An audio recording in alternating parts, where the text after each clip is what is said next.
Hello, hello.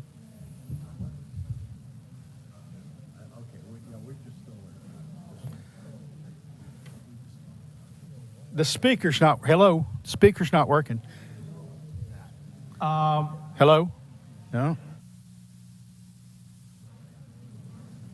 Check, check, check.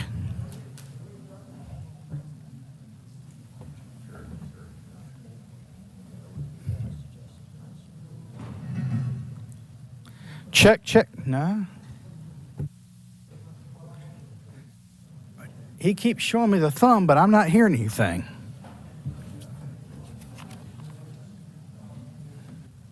I can't see what you're doing. One minute. It's not the thumb. Hello? There we go. There we go. Well, as you know, the lunch speaking went a little late, so we're getting started a little late. And we are, because I want to allow some questions, we really can't go that very late because we've got another session after it. So I think the question portion is going to be a little bit truncated. I apologize for that. Not happy about it, but there you are. This panel is climate science scientific? If that's not the panel you intended to be on or be watching, you're in the wrong room. What can one be implying when you ask the question, is climate science scientific? Because, I mean, to the average person, the answer is, you said climate science, so ipso facto, it's science, it's scientific. But of course, that's not the way it is. In my experience, and I'll be brief, when I lecture at universities or high schools, or even middle schools on occasion, I always ask the students, how is a scientific method supposed to work? And I say, you have a phenomenon you want to explain, you propose a hypothesis, you develop a theory, and you test it. And if the the theory seems to be confirmed, the more your provisions bear out in the real world, then the more likely it is true. The more it's disconfirmed, your tests fail, your theory repeatedly fails the test of reality, the less likely the theory is to be true. I said, is that how the scientific method is supposed to work? None of the students ever say, no, you got that all wrong. I say, and yet that's just not how climate science works. When it's tested against the real world data and it doesn't measure up, they say, we've got to fiddle with the data. We've got to adjust the facts. The theory is never abandoned. And so this is a very timely presentation. Our first speaker today will be Dr. Tom Sheehan, chairman of the Science and Environmental Policy Project, longtime senior analyst at the Systems Integration Office at the National Renewable Energy Laboratory. Tom will discuss a topic near and dear to my heart, when scientific method is or requires and how it should be applied in climate science and climate models. The second speaker on the panel is Dr. Howard Hayden, Cork to his friends. He's professor emeritus in physics at the Department of the University of Connecticut, the editor of The Energy Advocate, a monthly newsletter promoting energy and technology, who will discuss inconsistencies between climate model outputs and measured data, which is what I was just talking about.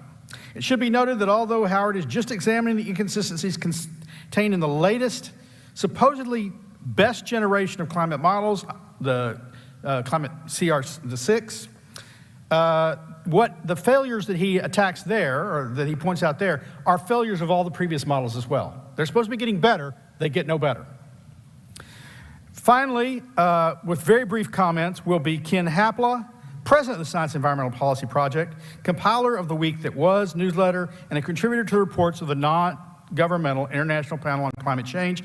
He'll discuss the IPCC's continual errors, which seems stubbornly unwilling to correct from report to report. Last housekeeping note, at the end, I will identify, we'll take questions. I'll identify you. We have a moderator, Samantha, who will bring a microphone over. Please stand up, identify yourself, and ask the question to one speaker, and there will be no follow-ups. and no statements. Please ask a question because we want to get as many questions as possible. We're already going to be short. Thank you very much. I'd like to introduce Dr. Tom Sheehan.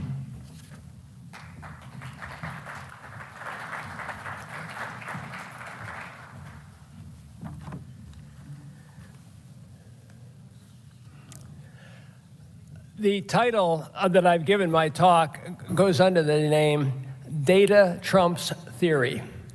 And if you've ever played bridge, you know what trumps mean there.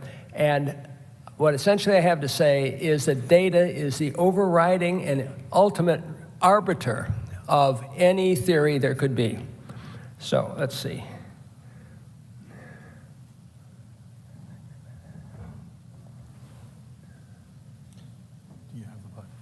Yeah, green is up here.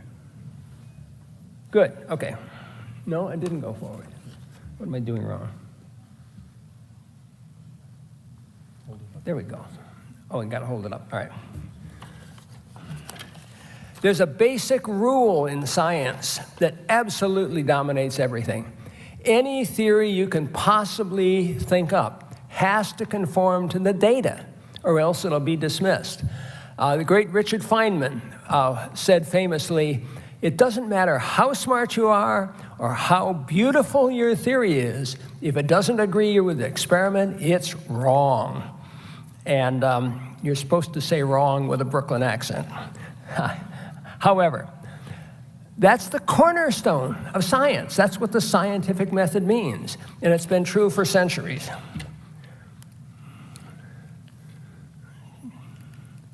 What am I doing wrong here? I don't know. No, you got to up here. Yeah. No. Okay. Long, long ago, thousands of years ago, Aristotle, on sort of a philosophical viewpoint, said that a moving body tends to come to rest. And that was plausible at its time because he never thought about friction. Didn't occur to him. Some 1,600 years later, or AD 16, Galileo went out and did measurements. That was unusual. It used to be you just believed philosophy. But Galileo made the experiments, took data, and showed that Aristotle was wrong, which is a perfect illustration of the fact that data is superior to theory.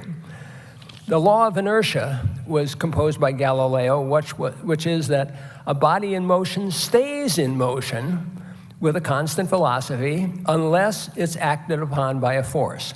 And with a slight change in words, that's what Newton's first law is. Now, more recently, it was widely believed about the year 1900 that classical mechanics was perfect, and it described everything. Famous line about if you knew the position and momentum of everything, you could predict the entire future of the universe. But around 1880, discrepancies started to creep in because they couldn't find the way light behaves. Eventually, it was noticed that the idea of an ether was impossible, and space and time actually contract. So for high-speed particles, you needed an improvement, and that was what came along with Einstein's special theory of relativity. Eventually, that was generalized, the general theory of relativity. But astronomical observations were what was driving the demand for a new theory. Eventually, and today, we now understand gravity as the curvature of space-time. That sure wasn't the case around the year 1900, but we have improved the theory because we need it to fit the data. Now, this is attributed to Mark Twain, but nobody's quite sure if that's true or not. A famous aphorism: it is easier to fool a man than to convince him he has been fooled. And you'll see later on that that's what we're up against. The important lesson that we have to keep in mind is that no theory is ever final. You can't have a final theory. Yeah, always subject to corrections, always, always, always. New data, if it shows a discrepancy, has to be taken into account. So that a new theory is supposed to encompass the old. Now, the same thing holds true in other fields, not just in physics. Chemistry, does anybody remember phlogiston? You have to be a historian of chemistry to remember that one. Biology. DNA now, since the 1950s, explains genetics, but that wasn't always the case. We have had in the last half century some tremendous computer-aided advances. Have these intractable problems that you can't do with either pencil, paper, a slide rule, or anything, but computer models will do it. And I give some examples here of CT scans, magnetic resonance, a few things like that. The proper use of a model is to test a hypothesis. Okay, and that's something that's very, very important, is you have to have proof. And in particular, you have to validate any model you think up. And the way you validate a model is by comparing it with the data.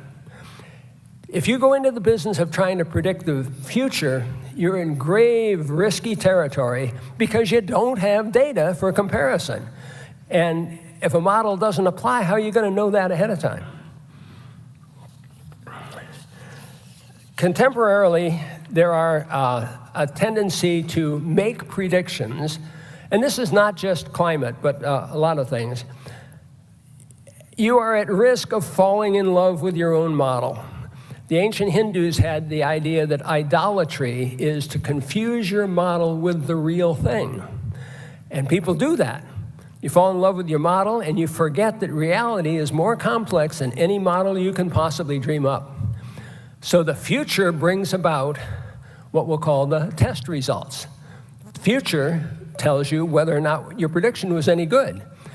And I noted there, if you know, in a situation in your model, the crash test dummies get killed, nobody minds. But if you're dealing with real people in the real world, you can make erroneous predictions that result in terrible consequences.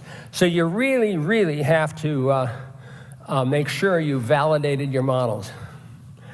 So there have been various examples of these terrible consequences. There was something about 1972 called the limits of growth model, and nobody knew at the time of the existence of the mathematical condition called chaos. Chaos wasn't really discovered until 1984.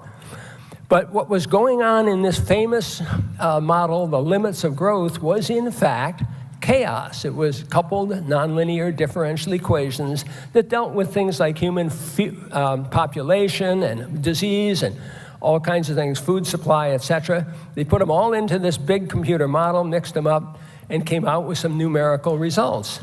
And in one case, they got lucky, and they used that forecast to assume that they were going to have a stable population 150 years hence.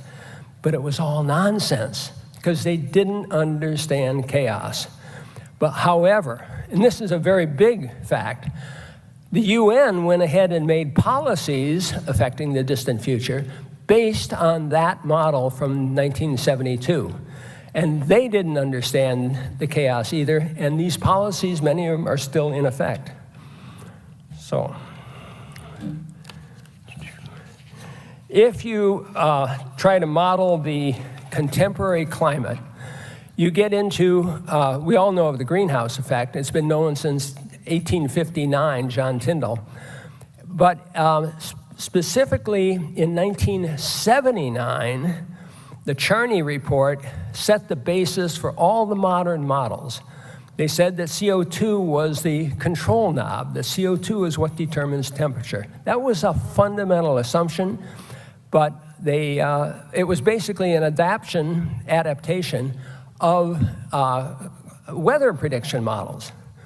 Well, you had by this time some pretty big fancy computers, made general circulation models in the 90s and so forth. And as you got more and more powerful computers, you got fancier and fancier models. But the water cycle was ignored because they had placed their emphasis on CO2. And that continues to be a problem in the models to this very day.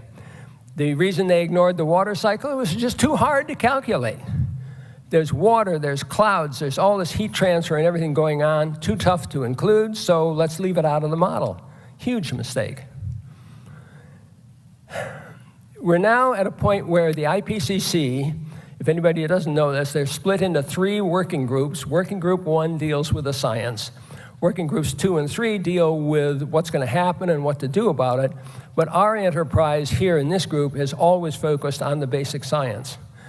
They had these representative concentration pathways, or RCPs, and the reason they did this was to standardize the models between other models. They could compare each other by choosing these RCPs. So they devised, I think along about AR4 or AR5, what they called CMIP, Computer Model Intercomparison Project. But instead of comparing the models with data, they compared them with each other. Let's find a consensus, never mind the data. Another huge mistake. And that has created pressure upon contemporary modelers to not stray very far. Because if you do get a result that's far from the consensus, you basically are shunned, banned, canceled, ignored. Public policy, meanwhile, causes a great deal of fright. It causes people to be afraid. People are worried about what's going to happen next, et cetera. But what happens is, of the 4 scenarios, they deliberately chose one to be too small. Good idea. Makes a boundary, a guardrail on the side.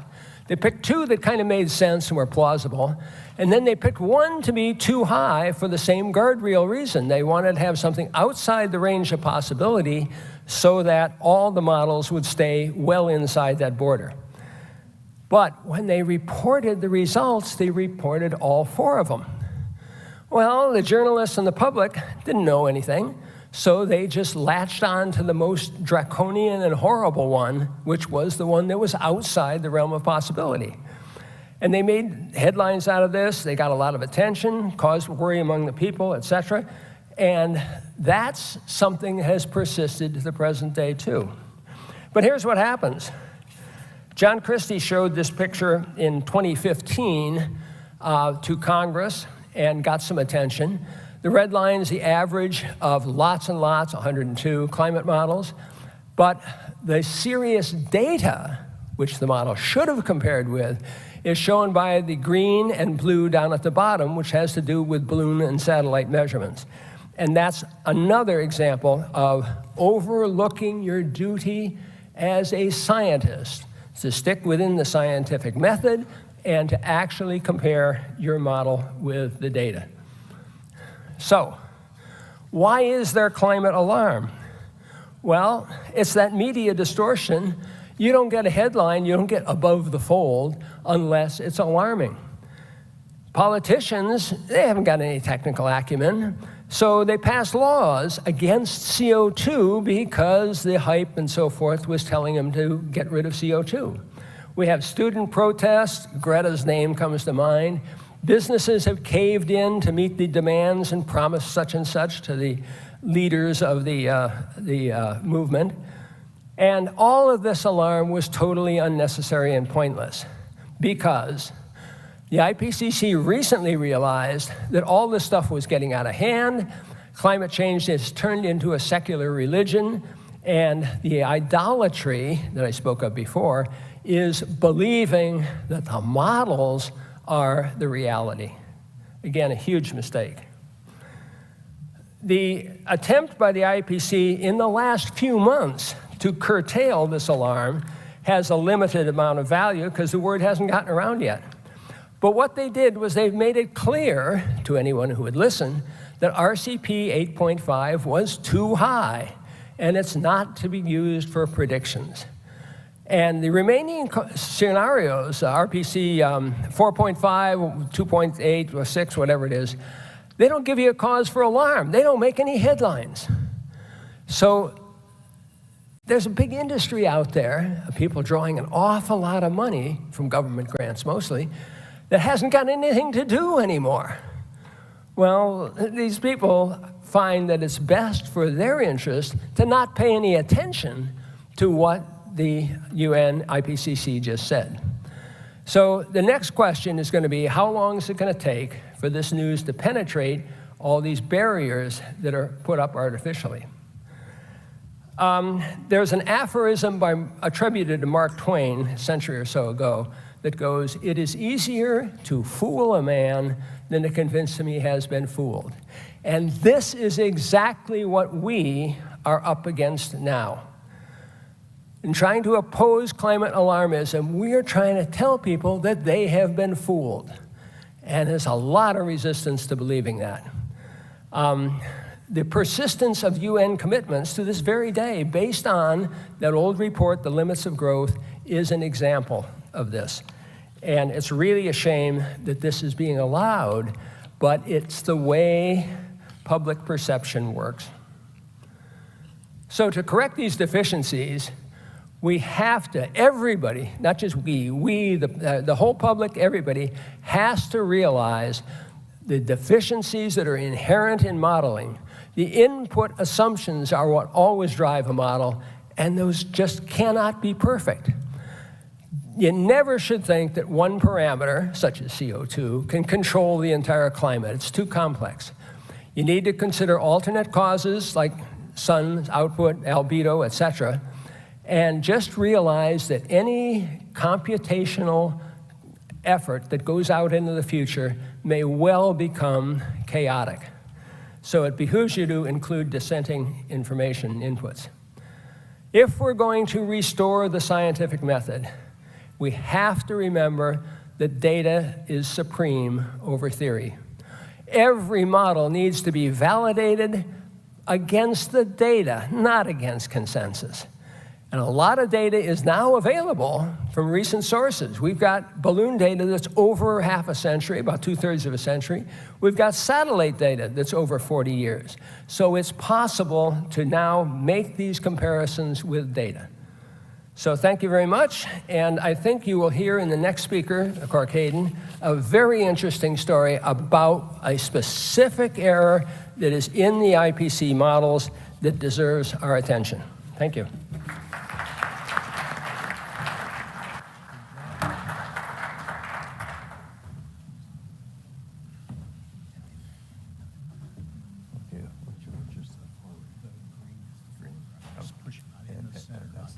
Okay, good. Greetings, glad to be here once again. We're going to give you a little bit of an exercise in IPC's self-contradiction. So a couple of introductory notes. I will not tell you that my climate model is better than the others. I don't have a climate model. That's model inequity. There ought to be a law. I'm going to be using intellectual jujitsu here. And intellectual jujitsu amounts to using IPC's analysis and data against IPCC's analysis and data.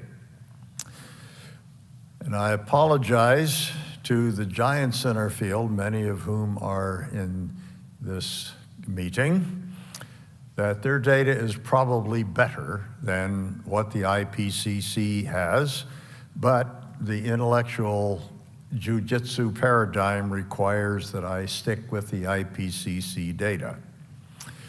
I'll begin with some terminology here, which is a little bit confusing.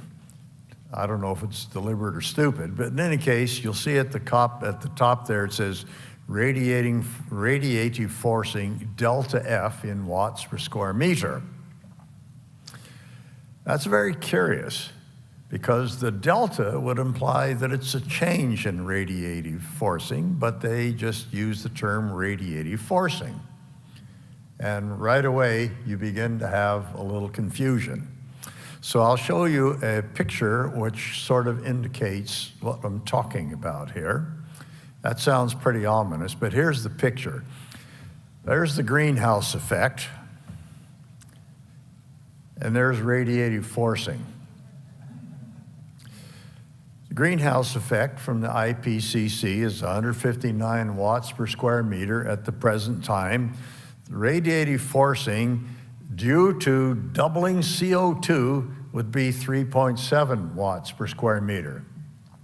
That's a little over 2% increase. Another thing is that everything in the IPCC is reference to the pre-industrial period of 1850 to 1890, and with apologies to paleoclimatologists and so forth, they're going to ignore all the dinosaurs and the PT extinction and all that kind of stuff. Okay. So everything is referred to that particular pre-industrial period. That's talking about CO2 in the atmosphere, the temperature rise, and radiative forcing. In other words, there was zero radiative forcing in the period 1850 to 1900.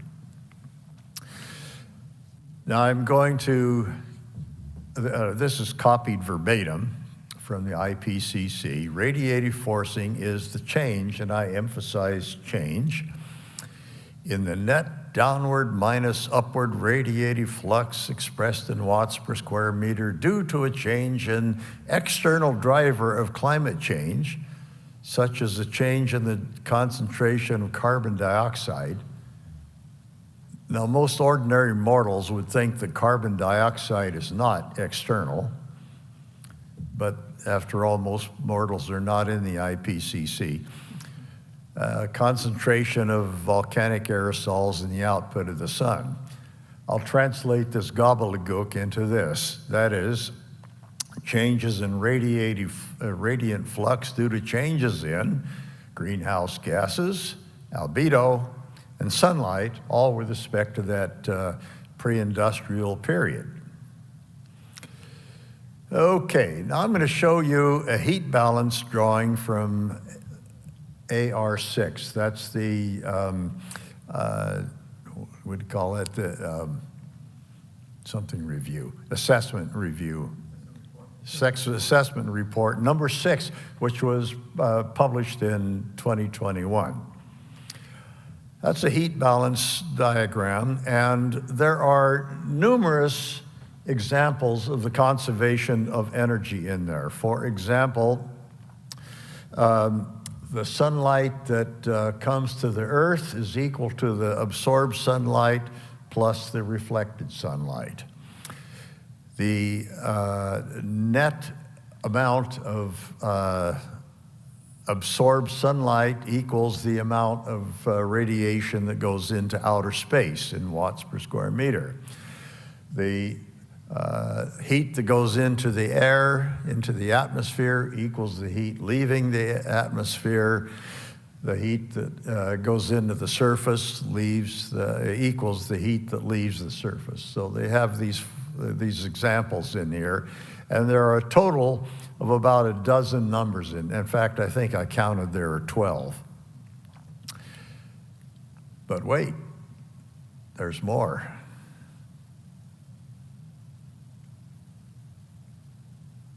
There's a blank region in there.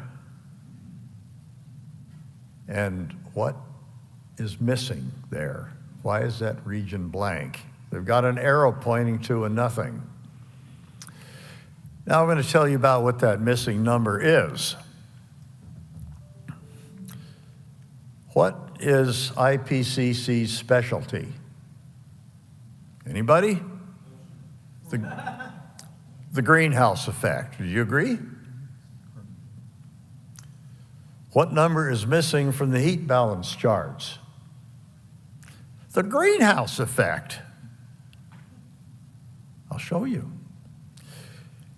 It only took them 31 years to ascribe a symbol and a number to the greenhouse effect.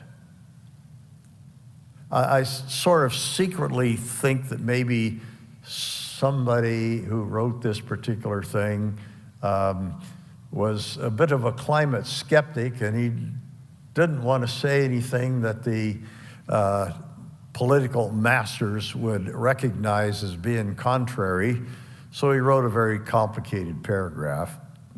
Or it could just be stupid, I don't know. Anyway, the greenhouse effect G is the numerical difference between the surface radiation and the radiation to space. And God forbid you should have it in a heat balance chart. But here you come. Here is this interesting paragraph from AR6.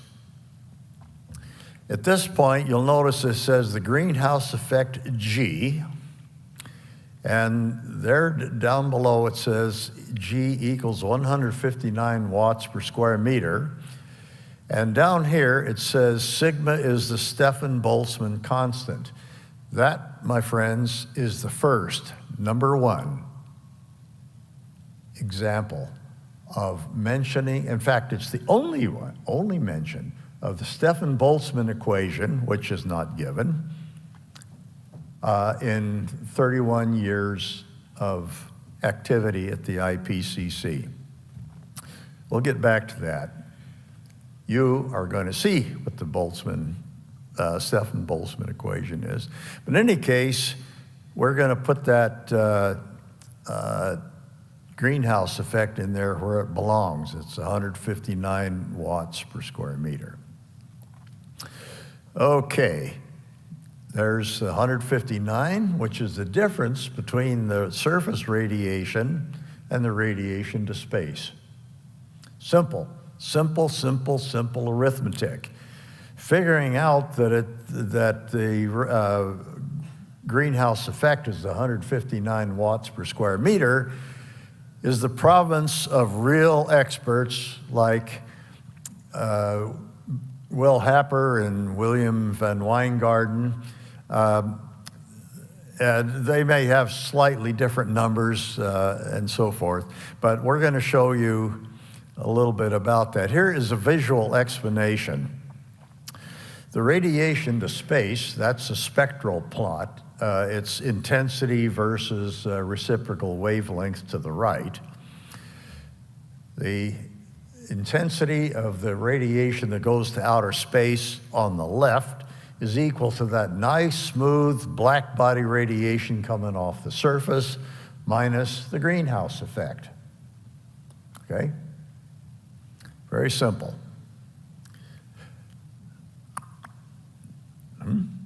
Okay, there we go. So here's the conservation of energy. I'm going to give you two examples. The first one is that in equilibrium, the amount of sunlight that's absorbed, I in, equals the amount of radiation that goes to outer space, I out. And you can see there the difference between 340 and 100 is, or between 100 and 340 is 240. And down at the bottom, they see a little bit of an imbalance of 0.7. And, well, that's a big maybe. It's really, really hard to measure something like that. To give you an example, you can't measure that number directly. Imagine measuring the distance between your feet and the moon, and the distance between your head and the moon, and subtracting to find out how tall you are. You might find out that you are minus 680 meters tall. So it's a very, very dicey number, and you'll notice that these numbers are fairly uncertain. But here's the other equation, that I out is equal to I surface minus G. And those other things are internal energy transfers, which require a certain amount of expertise, but we're going to ignore them because we're simply going to take their numbers as answers, okay? So now we have two equations, I in equals I out, and I out equals I surface minus G. And those numbers that you see there are the ones that matter, and we'll proceed from there. Let's do the trivial algebra. Anybody in the 6th grade that can't do this algebra ought to be taken out and shot. I don't mean that. Teachers maybe. Anyway, I in equals I out, and I out equals I surface minus G. All we have to do is equate those two. I in equals I surface minus G. That's a very, very, very important equation. Now, we're almost there. Where do we get that number 398 that was in that graph? And the answer is we get it, it's calculable from the surface temperature. That's the most important thing to know. The second most important thing to know is that Stefan Boltzmann law is the one that tells us. And then we'll show you later what the actual equation is. But the answer is that 289.45 kelvins, which is 16.3 Celsius, is the temperature that would give rise to that 398. You can always find the Stefan Boltzmann law on the internet, but important rule, do not get yourselves wrapped around the axle about pretentious precision. In other words, you look at that 398 watts per square meter, that's, well, maybe it's as low as 394, maybe it's as high as 400. Got it? Okay, now we come to an important concept. What happens if I in remains constant as the CO2 rises? In other words, we have I in equals I surface minus G. I in equals I out, okay? I in is whatever we receive from the sun minus what's reflected. I surface, you calculate from the Stefan Boltzmann equation, and G is what they tell you, okay? So there's I out. Now, if I in remains constant, that means the left-hand side of the equation remains constant. Therefore, the right-hand side of the equation remains constant. And what that means is, if there's an increase in G, it has to be matched exactly by an increase in I surface. I mean, this is simple, okay? It's really simple, but ignored. Now, comes a challenge to your favorite climate guru, and you have to ask a polite question. Well, what about heat balance charts for the future? Because all of the assessment reports, with the exception of the first one in 1990, had heat balance charts. So here is the complete set of heat balance charts for the future. None. And that's important. So you might be seeing where you can make yourself a buck. What you've got to do is challenge your climate guru to make a heat balance chart for the future and put it in the form of a wager. You know, make it worth their effort. So here is a $10,000 wager, but it's for real suckers. And it works like this. I'll bet you 10,000 bucks you can't find even one heat balance drawing made for any year past 2021 in any IPCC assessment report. There is no such chart, and no climate scientist that knows anything would take you up on that bet. But here's one where they might take you up on a bet. $1,000 wager. Guru, pick a model, any model. Pick a time, any time. I don't mean tomorrow, but sometime in the future, okay? Now let me tell you something about models. The RCP has been put in the past, and now they use SSPs, but the graph there is showing the amount of carbon that might be emitted in the future, just depending on what kind of things politicians do and people respond. And this is a graph that has some RCP numbers in it, but it has a whole bunch of models based on those things. So, by that last one, it was Arlo Guthrie. You can get anything you want at Alice's restaurant. You can get anything. Okay, so pick some kind of a model, any time in the future, and that model, you're supposed to find a heat balance drawing in the literature. You got 2 weeks. Alternatively, you can use the numbers from your supercomputer output to make your own heat balance drawing. They have to satisfy the conservation of energy. $1,000 says you can't do it. And let me tell you why those bets are safe. You got a bunch of people at the IPCC that come from wholly different backgrounds, and they know you got expertise in this, you got expertise in that, and so forth.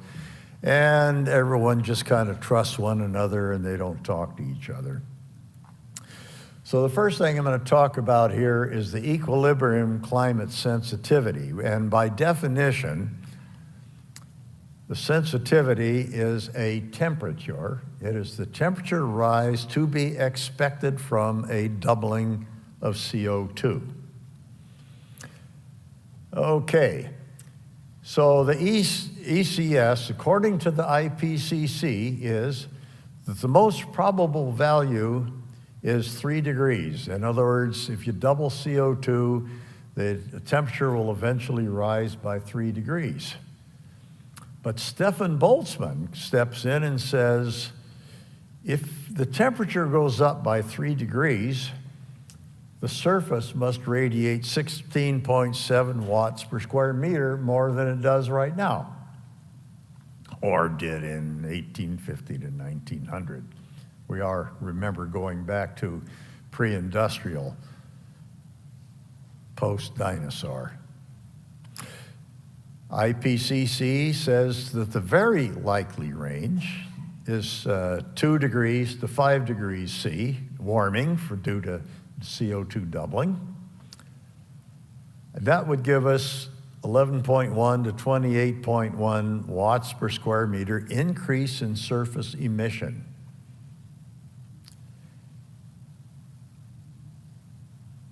Caused by 3.7 watts per square meter increase in the greenhouse effect due to CO2 doubling. Remember the right-hand side of that equation? Those two changes are supposed to be identical.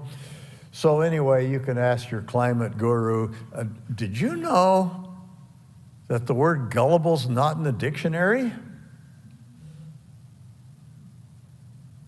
That passes for humor where I come from. What?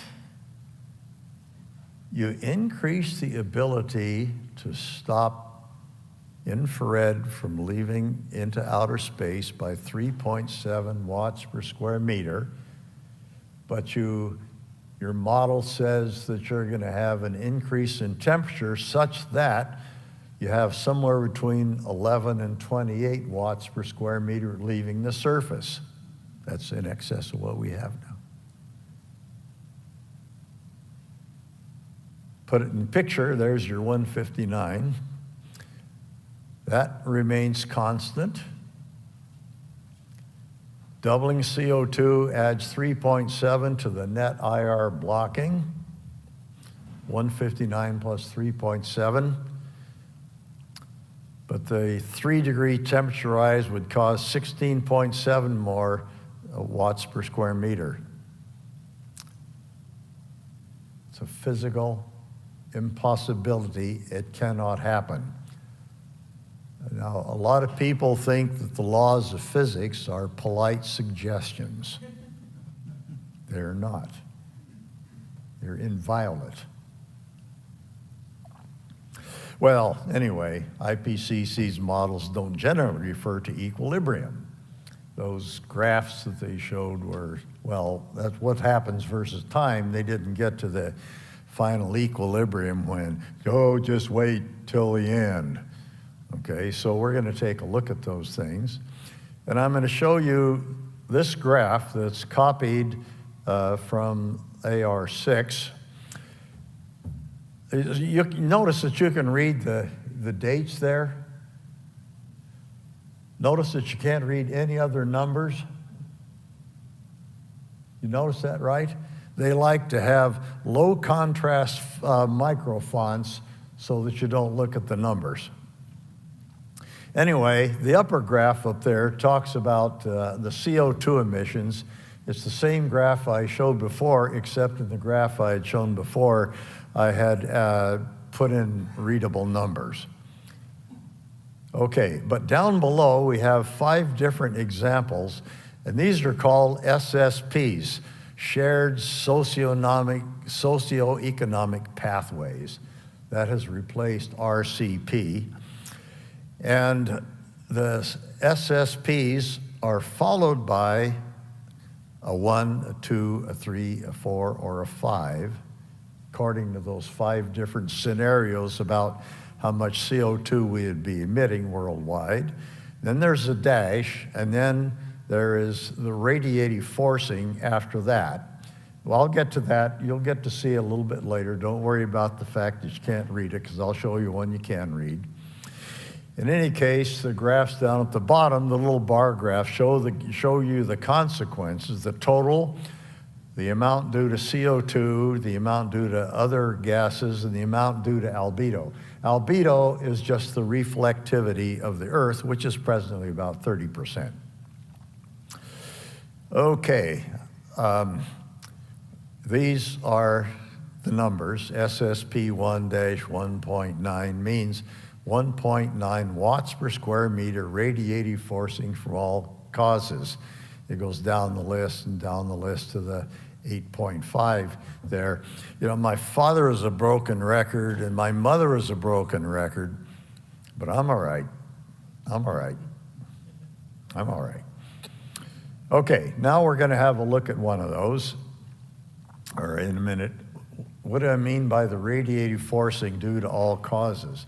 Cause 1 is the change in atmospheric CO2. Back up.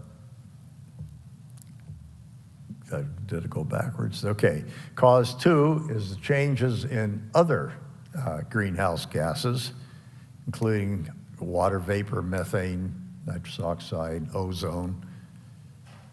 Some people think ozone is the parking lot in the campus. Cause 3 is a change in the amount of sunlight reaching the orbit, and the IPCC takes that to be 0. Cause 4 is any change in the albedo, which is the reflectivity of the planet. Okay, now we'll take a look at SSP 3-7.0, which was the 4th graph over that you saw on the right there. Up at the top, SSP 3-7.0, Model 3, that's SSP 3, with the total radiative forcing by 2080 to 2100, with respect to 1850, is 7 watts per square meter. Now, I'm going to add a scale. This scale right here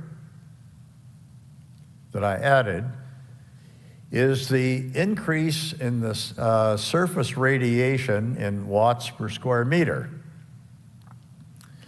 So we have 7 watts per square meter supposedly able to block 20 watts per square meter increased radiation from the surface. Okay, somehow that's supposed to block an additional 20 watts from going into space. Want to buy a bridge?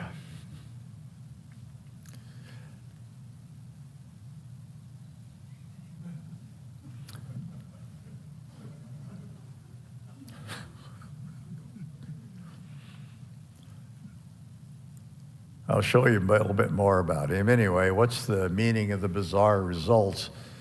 Whenever the increase in surface radiation exceeds the increase in the greenhouse effect, remember we're talking of a disequilibrium here, the radiation to space increases.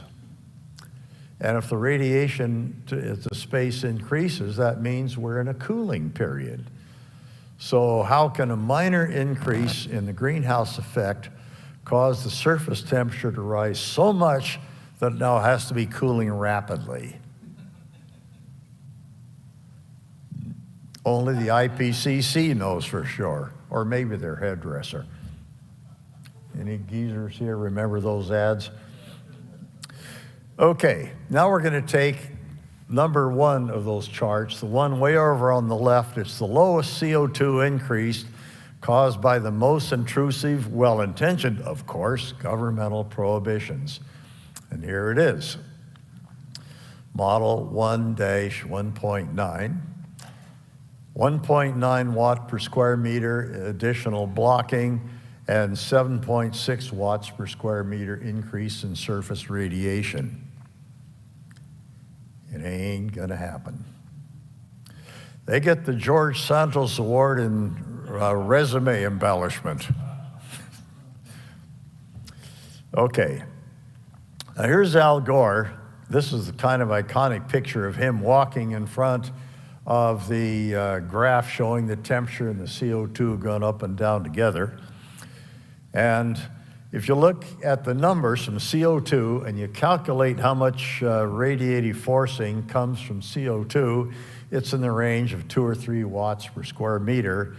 But the increase in surface, or the change in surface emission, is somewhere around 30 to 40 watts per square meter. The climate scientists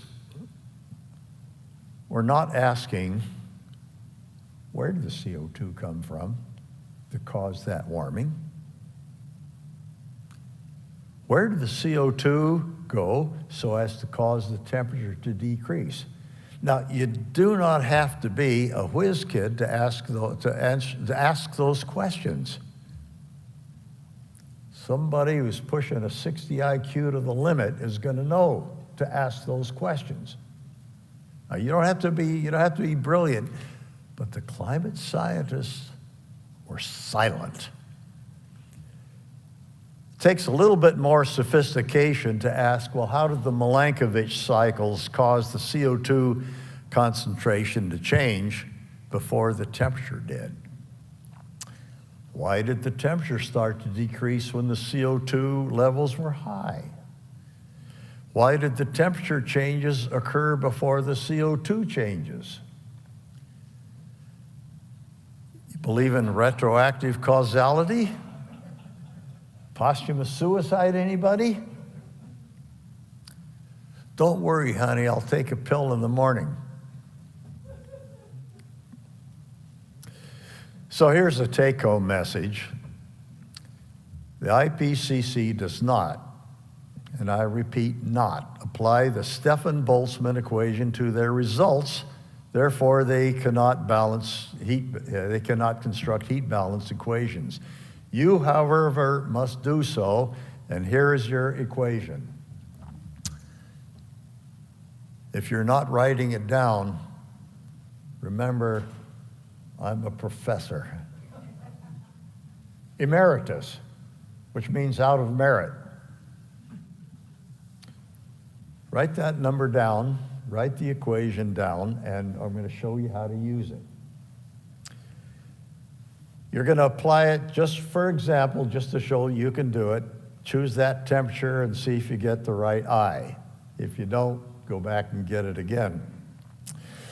The easiest way to do it, by the way, is to use Excel. And what you use in Excel to get 5.67 times 10 to the minus 8 is you type 5.67e minus 8. And to get 289.45 to the fourth power, you're 289.45 caret 4, and it'll work. In calculators, you use 5.67 EXP or EE8, and then change the sign with plus minus. You can do it. Okay, we going? Okay, now just apply it to some other temperature, like a 3-degree rise. Subtract to find out the increase in the surface radiation. You'll find out it's totally incommensurate with what they were saying is going to be the increase in, or the radiative forcing. Now you understand how the world has been conned. Now there are some take-home principles here that I want you to know. Planetary heat balance says that the I out, this radiation going into space, equals the absorbed sunlight. The heat radiated to space equals the heat radiated from the surface minus the greenhouse effect. I out equals I surface minus absorbed sunlight equals I surface minus G. And the radiative forcing simply adds to the greenhouse effect. Now this is not hard. You don't have to be a PhD.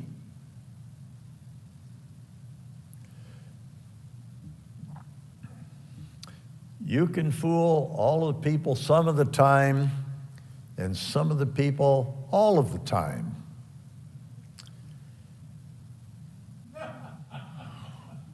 And that's enough to set up a multi-billion-dollar climate crisis industry. Thank you for your attention. Okay.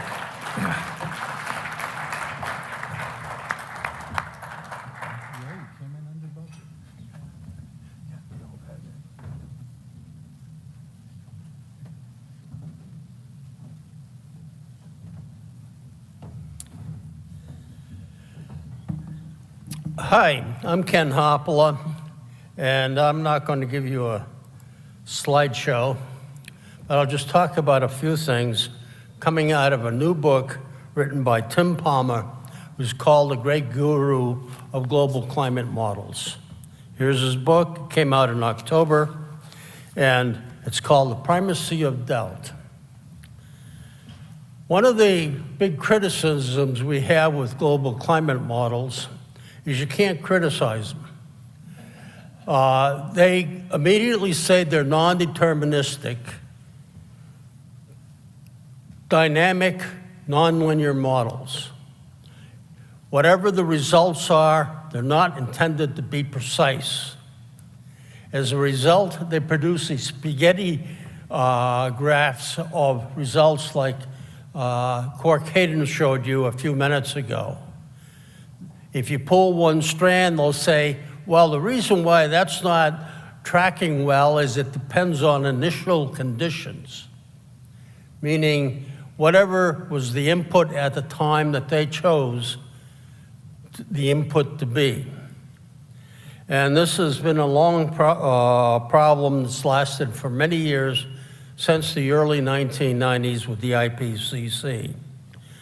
Tim Palmer, in his book, which was highly praised by two Nobel laureates, the one in physics for 2020 and one in physics for 2021, goes into the thinking, which is absolutely brilliant, that goes into creating these models. And he clearly writes the thinking in the first 4 chapters. Then he goes, in chapter 6, he discusses climate change. And this is where I ran into problems with the book itself. He has 3 general conditions coming out of models. One is, if you double CO2, you'll have an increase in temperatures running about 1 degree C or 2 F. And most of the people, I'm not saying all the people, but most of the people giving presentations in the scientific section really don't have a problem with that. That seems to be pretty much what will happen if we have slightly nudged world temperatures. If we slightly nudge world temperatures by China continuing to produce massive amounts of CO2. The second condition is that the warming will cause an increase in water vapor, resulting in another increase in temperature of about 1 C or 2 degrees F. This begins to give significant problems. As Richard Lindzen mentioned this morning, there is no great variation in temperature in the tropics. The tropics are the most humid part of the globe in general. And if you increase water vapor in the tropics, you're going to start winding up with a water vapor greater than, or a relative humidity greater than 1, meaning it is not going to happen. We take about over 900 locations coordinated throughout the world, set up 2 balloons, weather balloons, that go up to about 110,000 feet and measure relative humidity, vapor pressure, and temperature. They're not seeing this significant increase in water vapor that's necessary to have the second condition that is brought up by Palmer. So we're not going to see it. The third condition brought up by Palmer, in which we also have a problem with, is that you're going to have an increase in temperature of about 0.5 degrees C, 1 degree F, from a decrease in Arctic ice that will be the result of the increase from water vapor and the increase in temperature from CO2. As we saw this morning, there are very good reasons why sea ice in the Arctic fluctuates. And we have a history of it. You had a melting of the sea ice in the Atlantic in the 1920s, and that was possibly due to a change in currents, basically the Gulf Stream, the amount of heat from the tropics that was going into the northern Atlantic. We also see what is called the ocean blobs, strong warming in certain special locations of the ocean.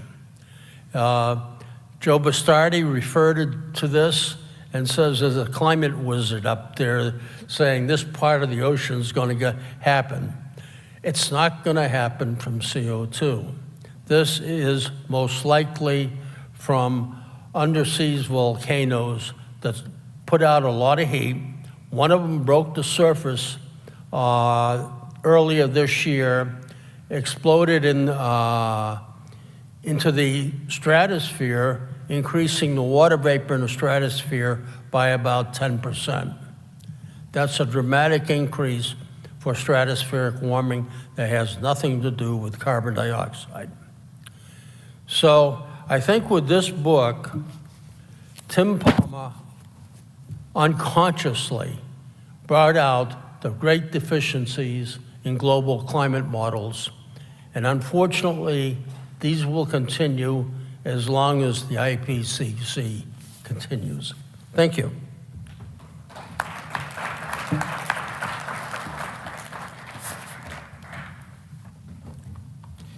Okay, so remember, raise your hand, stand up, identify yourself. Let's see here. One right here. Where's Samantha's coming with the mic.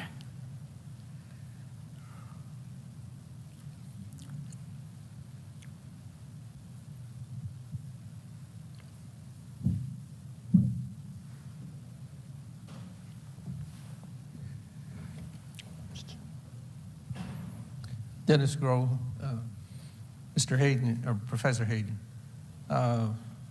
It's been a while since I looked at detail at some of the IPCC's work, but one of the things that struck me at the time was they convert all of the other greenhouse gases into carbon dioxide equivalents. So I was just wondering, are you aware of that, or have you ever looked at that? I mean, when you're talking about greenhouse gas effect, it just seems to me that by treating everything as carbon dioxide, they've already kind of messed up the greenhouse effect. Is this working? Well, I really don't see terribly much of a problem there. It's about like translating horsepower hours into calories. It's just in a way kind of a units conversion. But in the end, they all want to be in watts per square meter. But the reason they do that is simply for kind of purposes of comparison. But I would prefer to just have everything in watts per square meter. But they all absorb differently, that's why. Well, yeah. Well, they have on a per molecule basis, they have different absorbing capabilities, and even there, it depends on what part of the spectrum you're in. In other words, if you're in a part of the spectrum where 2 or 3 gases absorb, then it's a little bit hard to compare it. Like what would happen if there's more CO2 and more H2O, in that part of the spectrum and so forth. But that's a pretty dicey thing. But in any case, from my standpoint, I'm willing to look at what they consider the total radiative forcing due to all those changes. And when the total radiative forcing due to all those changes is incapable of accounting for the increase in surface radiation, you can say straight off the bat, they don't know what they're doing. Before we go to the next question, I'd just like to interject. In the graphic you showed on that, Yeah. when it showed the bars and the radiative forcing, they had 4 mechanisms. 4. What they didn't include is volcanoes, oceanic currents, clouds. They threw out everything that they had actually included in previous reports as forcing mechanisms, either negative or positive. Every time they change the report, they decide new things affect or don't affect the climate, and we're going to just toss out the old. It's amazing. So. Hi, I'm Rick Werba from New Hampshire. This is for Ken. One of my goals at this meeting here is to get some questions about the Honga Tonga explosion answered. And this may be going beyond what you were talking about here. But, okay, so I put 10% more water into the stratosphere through the whole stratosphere than was there before. How is that water vapor going to get out of it? It'll eventually freeze out, but you're right about the event. That is a tremendous, that's what I was referring to, is started out as an underseas volcano, came through the surface and put out a heck of a lot of water vapor. The water vapor that's in the troposphere, which is below the stratosphere, that is forming in the Arctic, that will eventually freeze out. It'll take time. I really don't know how the stratosphere loses water, quite frankly. I'd like to make a little bit of a comment on that. And that is when you have a very, very sparse atmosphere with a little bit of hydrogen or water molecule here and another one over here and so forth, it's very hard for them to get together. And in fact, up there in the stratosphere, the temperature may be so high that when they come together, they have no means to get rid of the excess energy, and because no internal mechanism will absorb that energy, and so they just go apart. For the most part, the radiation or the nucleation that takes place in the atmosphere with water molecules has to do with either dust particles or radiation tracks from cosmic rays that provide nucleation centers for the waters to get together. Once you've got two, it's not so hard to collect a third, but those first two molecules is really quite hard. And up in the stratosphere, that mightn't happen.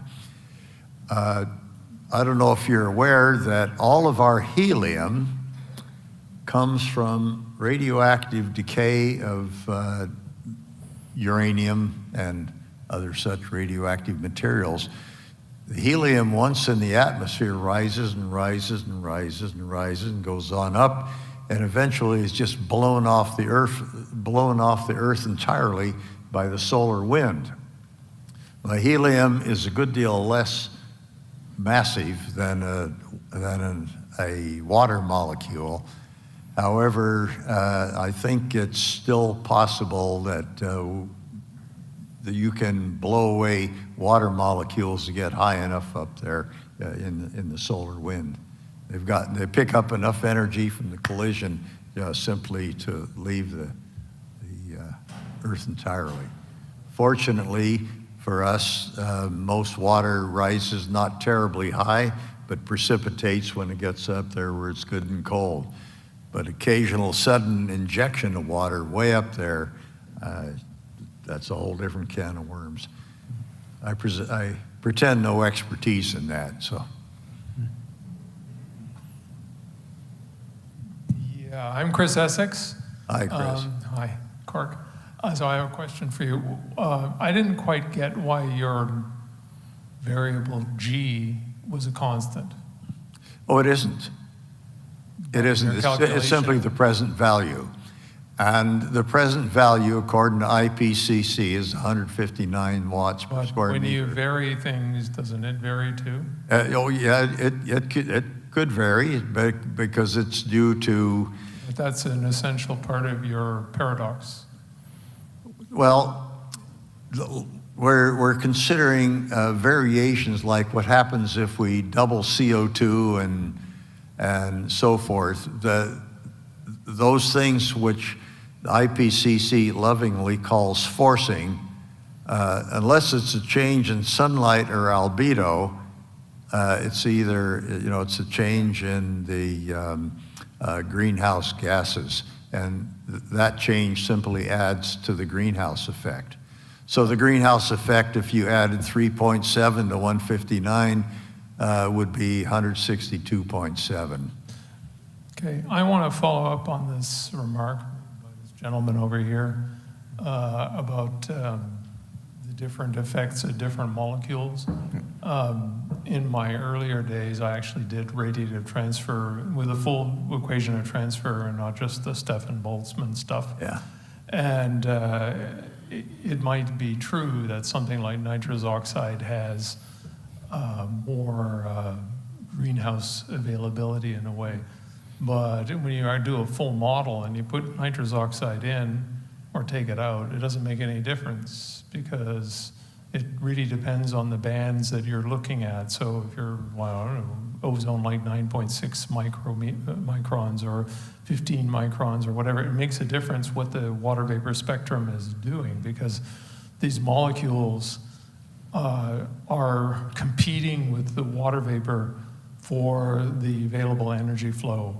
And as a result, it's like they arrive at the party too late when all the food has been eaten and the police have come to break the place up. So you can put the same thing with methane. If you put methane in or take it out, it doesn't make any difference at all. Even the other bands of CO2 don't make any difference. So there's like something at about 4 microns. But the 15 micron band does make a difference because of the water vapor window. That's the only reason why we've ever heard of CO2. So it really matters what part of the spectrum you're in and not the individual molecule for molecule absorption in the infrared when you're doing the full radiative transfer calculation. Anyway, I think I'll leave it there because I could go on. The gentleman in the far back. I think the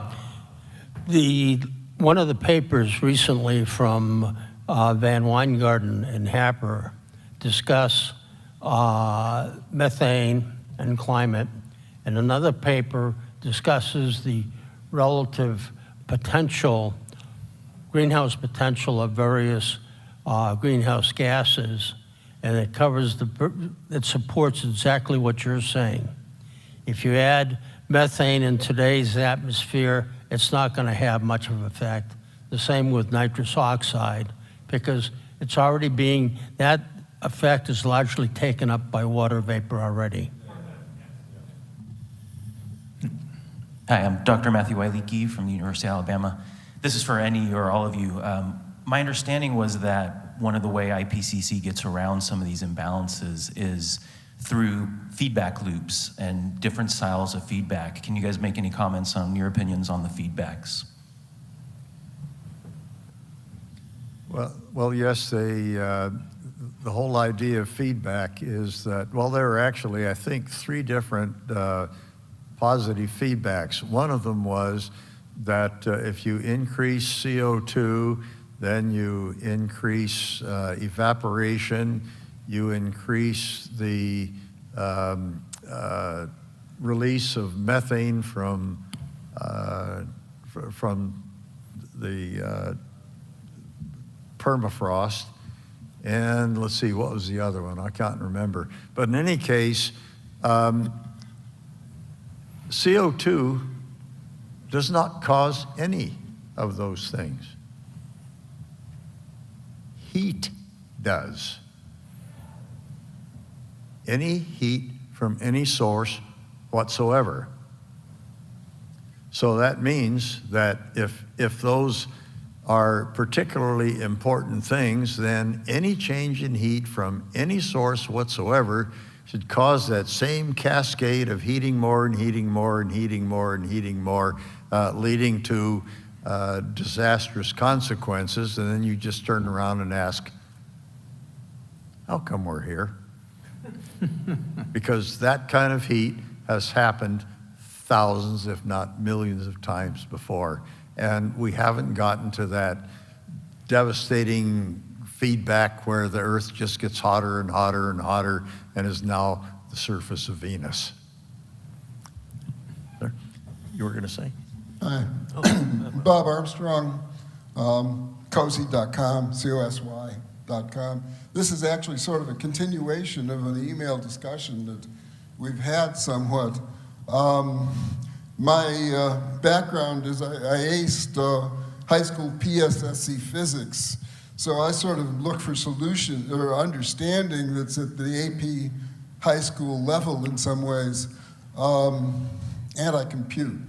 And which is second year calculus, which says that if you have the temperature of a surface of a body, the interior has to be the same temperature unless you have an internal source of sink or source of heat.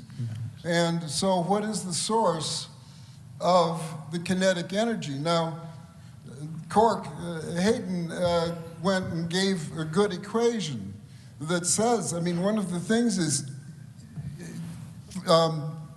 energy in has to equal energy out, exactly true, but the interior energy has to equal that of the surface. The interior energy density has to equal that of the surface. So where does the extra kinetic energy come from? And Cork even has the correct letter there. It's gravity.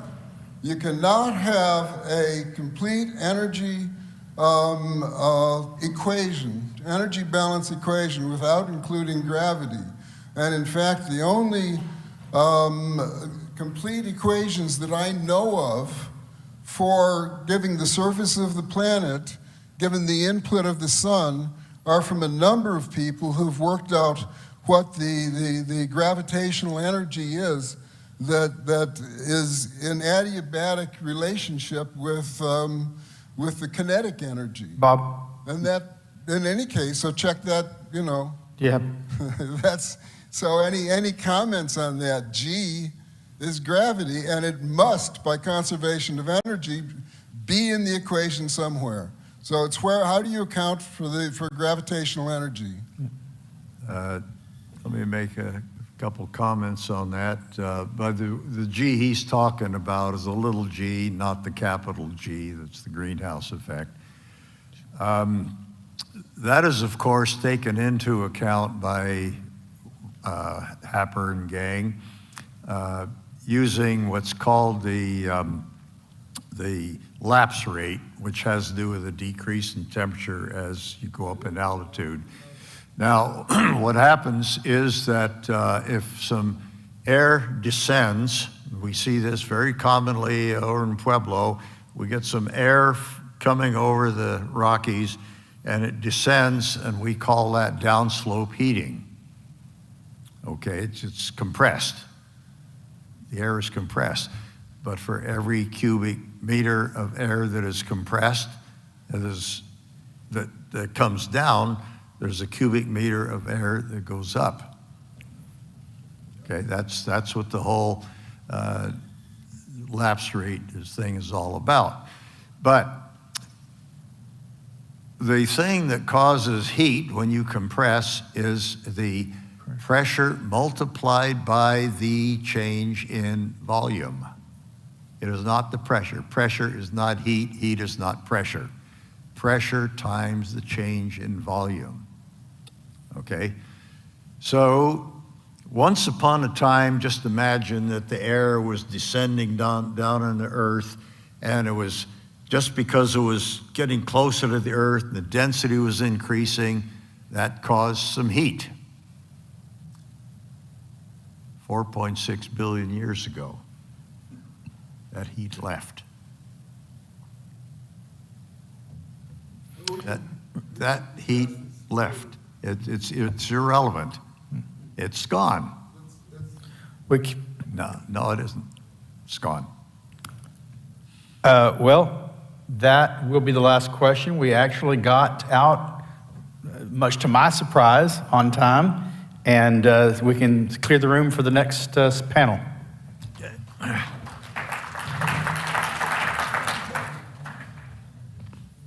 Gentlemen, y'all did great work. Thank you.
saw it from my grandparents when they knew that life could be different. Because my great-grandmother, when they were born in North Korea, they did not begin their life with Kim Il-sung.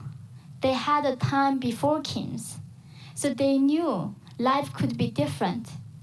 But when it came down to me, when I was born in North Korea, we did not even have the word for love or freedom. So this is why it gets really concerning right now, living in America. There's a huge force trying to control what we can say, what we cannot say, what word is allowed, what word is not allowed. Now, at Columbia, they say, I cannot say the word white because it's oppressive to some people. Exactly. And in North Korea, they did the exact same thing. They removed the word like human rights and freedom and free market, of course. So we did not even know what that was. But my grandmother knew, but they kept it silent because they were afraid of getting killed by the regime. So after reading that book, I still somehow faced heavy discrimination in South Korea. Even though we are same people, South Koreans were not used to having immigrants. Unlike Americans, this country is a country of immigrants. So I decided to go to the promised land, to America, the best country in the entire human history. This is just not the best country in the contemporary world. This is the best country in the entire our existence. So I came to America, and I want to go to best university to study. So I applied for Columbia University in New York. And I came. And I had amazing dreams, like, becoming an American was more worth than winning 1,000 lotteries. I couldn't believe, how can you be depressed if you're American? Like, you are free. I couldn't understand why there are homeless people on the street. And first, very orientation at Columbia University. The professor were telling me that all the problem that exists and that we had is because of white men, because of the capitalism. So that really made me think, somehow did I time travel back to North Korean classroom? Actually, there's a meme. They say actually Kim Jong-un attended Columbia and perfected his ideology on hating West, and taught us in North Korea the exact same narrative. I believe that, and then one day I asked my professor I do think men and women are equal, but we are not the same. And professor tells me, you're brainwashed. And it was horrendous. Every orientation, every class, right before the class. Even before I get to my classmate as an individual, what they like, what's their favorite food, what they like to do. My first job is remembering their pronouns. If you don't, you're a bigot. You might get kicked out of the university. So instead of in the lecture, there's a survey lecture, it's 50, 60, 100 students. All I need to pay attention to is what was it, they pronoun, right? And it makes you paranoid. And the professor telling you that we need to stay woke because the enemies, the systemic oppression is everywhere. Exactly what North Korean regime does, making us paranoid, making people not trusting each other, to divide people. And here is another really same thing that I cannot believe was happening in America is my professors were telling me that math is a racist and math is a construct of white men. So it's that's interesting. I remember this story because I remember at 7 going to North Korean classroom. My professor one day asked me, Yumi, what is 1 plus 1? So what do you say? 2, right? Yeah. But my dear leader found that's not the truth because if you add 1 drop of water and then to add another drop of water, what does it become? It becomes bigger one. So it's not 2. That's why math is racist and white man's construct. So you should not believe the math. Exact same narratives are happening in the heart of America, in Manhattan, in one of the best academic institutions was happening. So that's when I realized I actually might lose this country again. Like someday I thought like maybe do I bring dictatorship wherever I go? Is this some my life luck that I need to keep fighting tyranny or something? Because when I come to America, I didn't expect this. And now I have another reason to fight for this country, because I have a son. Thank you. Thank you. I had him at the Northwestern Hospital in downtown Chicago. I still remember. The doctor delivered a birth certificate to me, and it said his mother is from North Korea, and his father is American. In North Korea, when women get raped by Chinese traffickers and got caught and sent back to North Korea, they kick the women's belly until they abort the child. If the baby comes out alive, they kill the baby. They do not believe in mixing the blood. So I realized this child is only possible in the land of free. In America, this child can only born. Unfortunately, he got the best 성분. This is what we call the birth status. In North Korea, if your great-grandfather was a landowner, they say your blood is tainted. Apparently, my son had a white father. So, an Asian mom, now they call me a white-passing person who cannot possibly understand oppression because I'm Asian. So, now he needs to feel guilty for the slavery that he did not take any part in. And I couldn't believe it. North Korea, in that country, I got punished for something like my birthplace. I was punished for something like my ancestors' actions. America, we don't do that.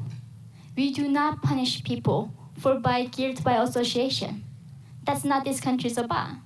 But we are becoming more like North Korea every minute I'm spending here. So that's why I'm standing here to asking you to join me, because I cannot imagine the world without America. I have seen the world. And the inability for American people not recognizing the evil, that's just very dangerous. I became a believer after I met the missionaries. And one day, in my prayer, I asked God, why do you allow this? Why do you allow this modern day Holocaust to last for the last 80 years? And he told me, I left North Korea that way because it can remind to humanity what happens when individuals lose their liberty. It's a great reminder for all of us. That's what happens when we stop fighting for freedom. So thank you for joining me here today, fighting for freedom and telling the truth. Thank you so much, everyone.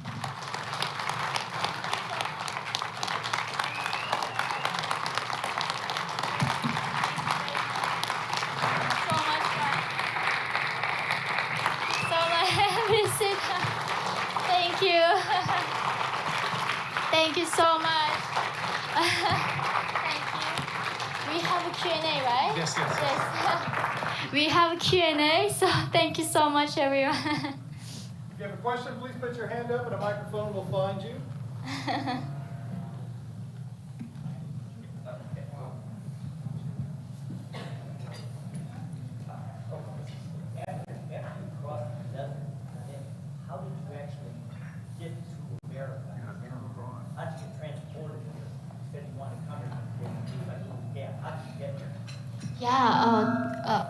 Sorry.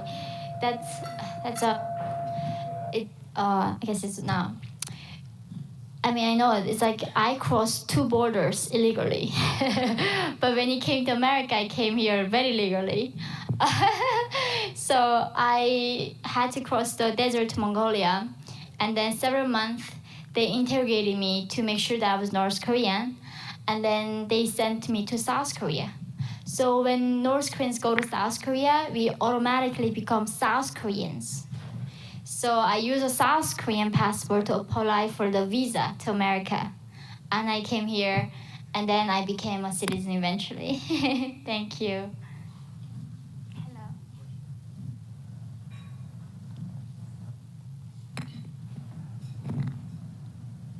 So after reading your blog and stock memes and your recent videos, stock memes that only a North Korean really knows what it's like to be in North Korea.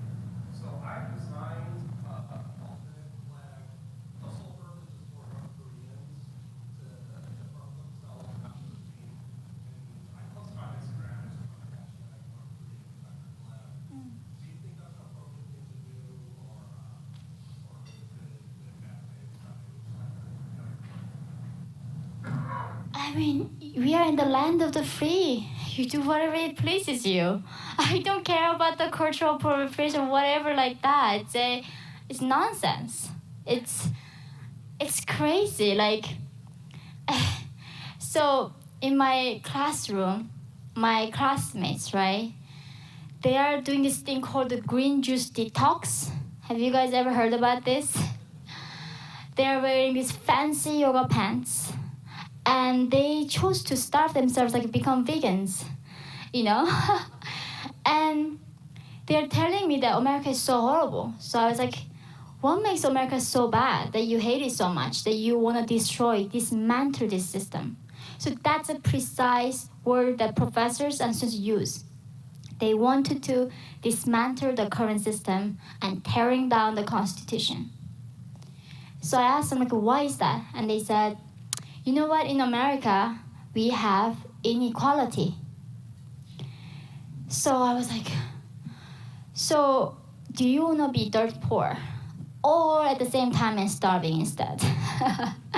It's a great thing that you can rise. There's a mobility in the social class. The enemy is poverty, not inequality. But people in America get so brainwashed to think somehow inequality is our enemy. So yeah, I think for me, it's just so amazing having this much information and having internet, and people still can get so misinformed. Oh, thank you. Thank you for the opportunity to ask you a question. My name is Anthony Rosario. I'm from Young Americans for Liberty, so thank you so much for being here. When you don't have a word to describe something, it becomes a lot harder to understand it. So how would you describe love, and what is its importance in this liberty movement?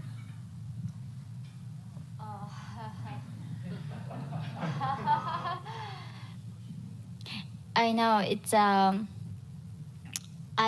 took a while for me to realize why the regime was so obsessed on people not saying certain words.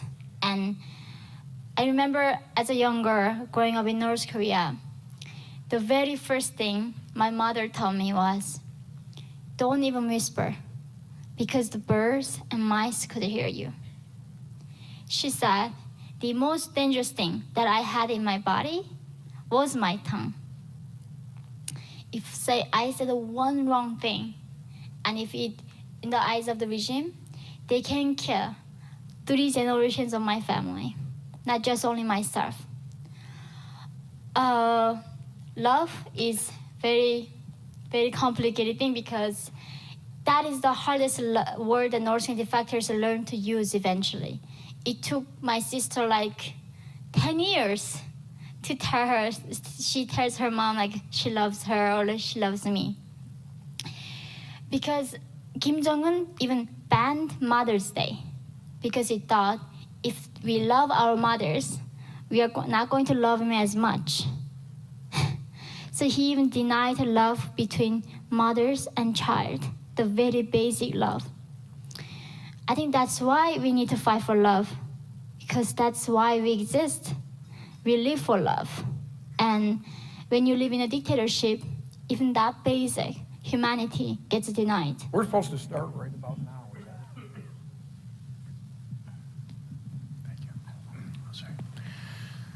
Testing, 1, 2, 3, 4. My question is, now that you've seen America, What is the official president? That's it. Okay. All right. Welcome to this exciting panel discussion we're going to have today on the green agenda and how it impacts people. We have some great speakers. What we are going to be discussing today is actually one of the things that I think is perhaps the most vulnerable point of the green left and of the whole climate agenda. I know a lot of you are saying, Craig, wait a minute here, it's the science. Hey, I'm not arguing that. I think the science is the underbelly and the thing that needs to be fought more aggressively than almost any other a part of this debate. But when it comes to actually defeating the left in a political way, I think this issue of defeating them because of what green energy in particular does to people and the environment is the soft underbelly of the whole climate alarm movement. You look today around the world at these countries that are going green. They are putting up wind farms. Where are these materials coming from? Yes, China.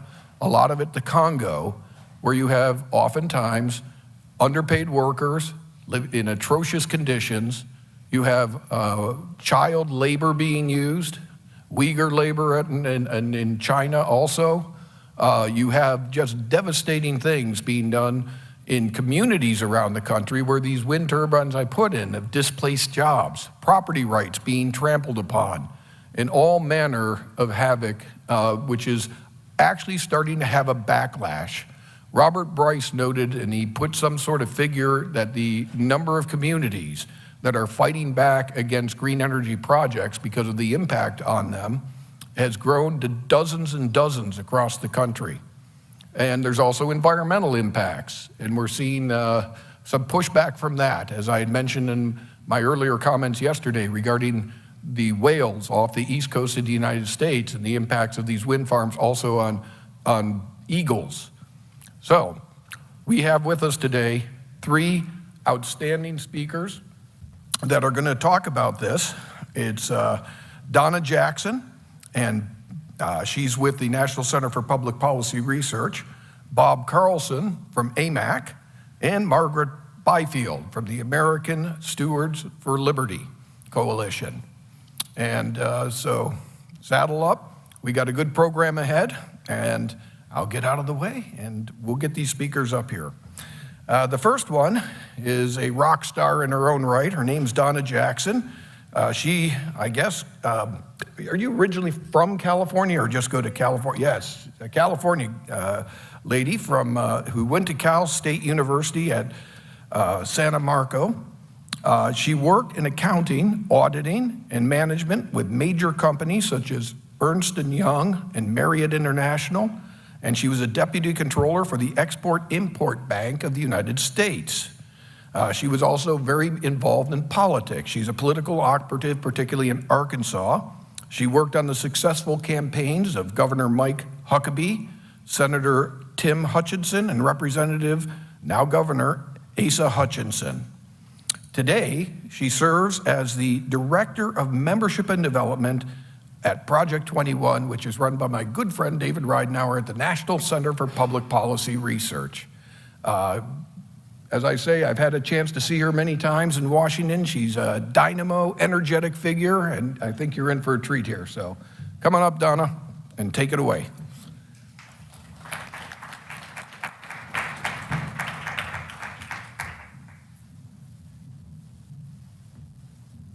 Thank you for that. I'm looking for the rock star. I guess they're here somewhere.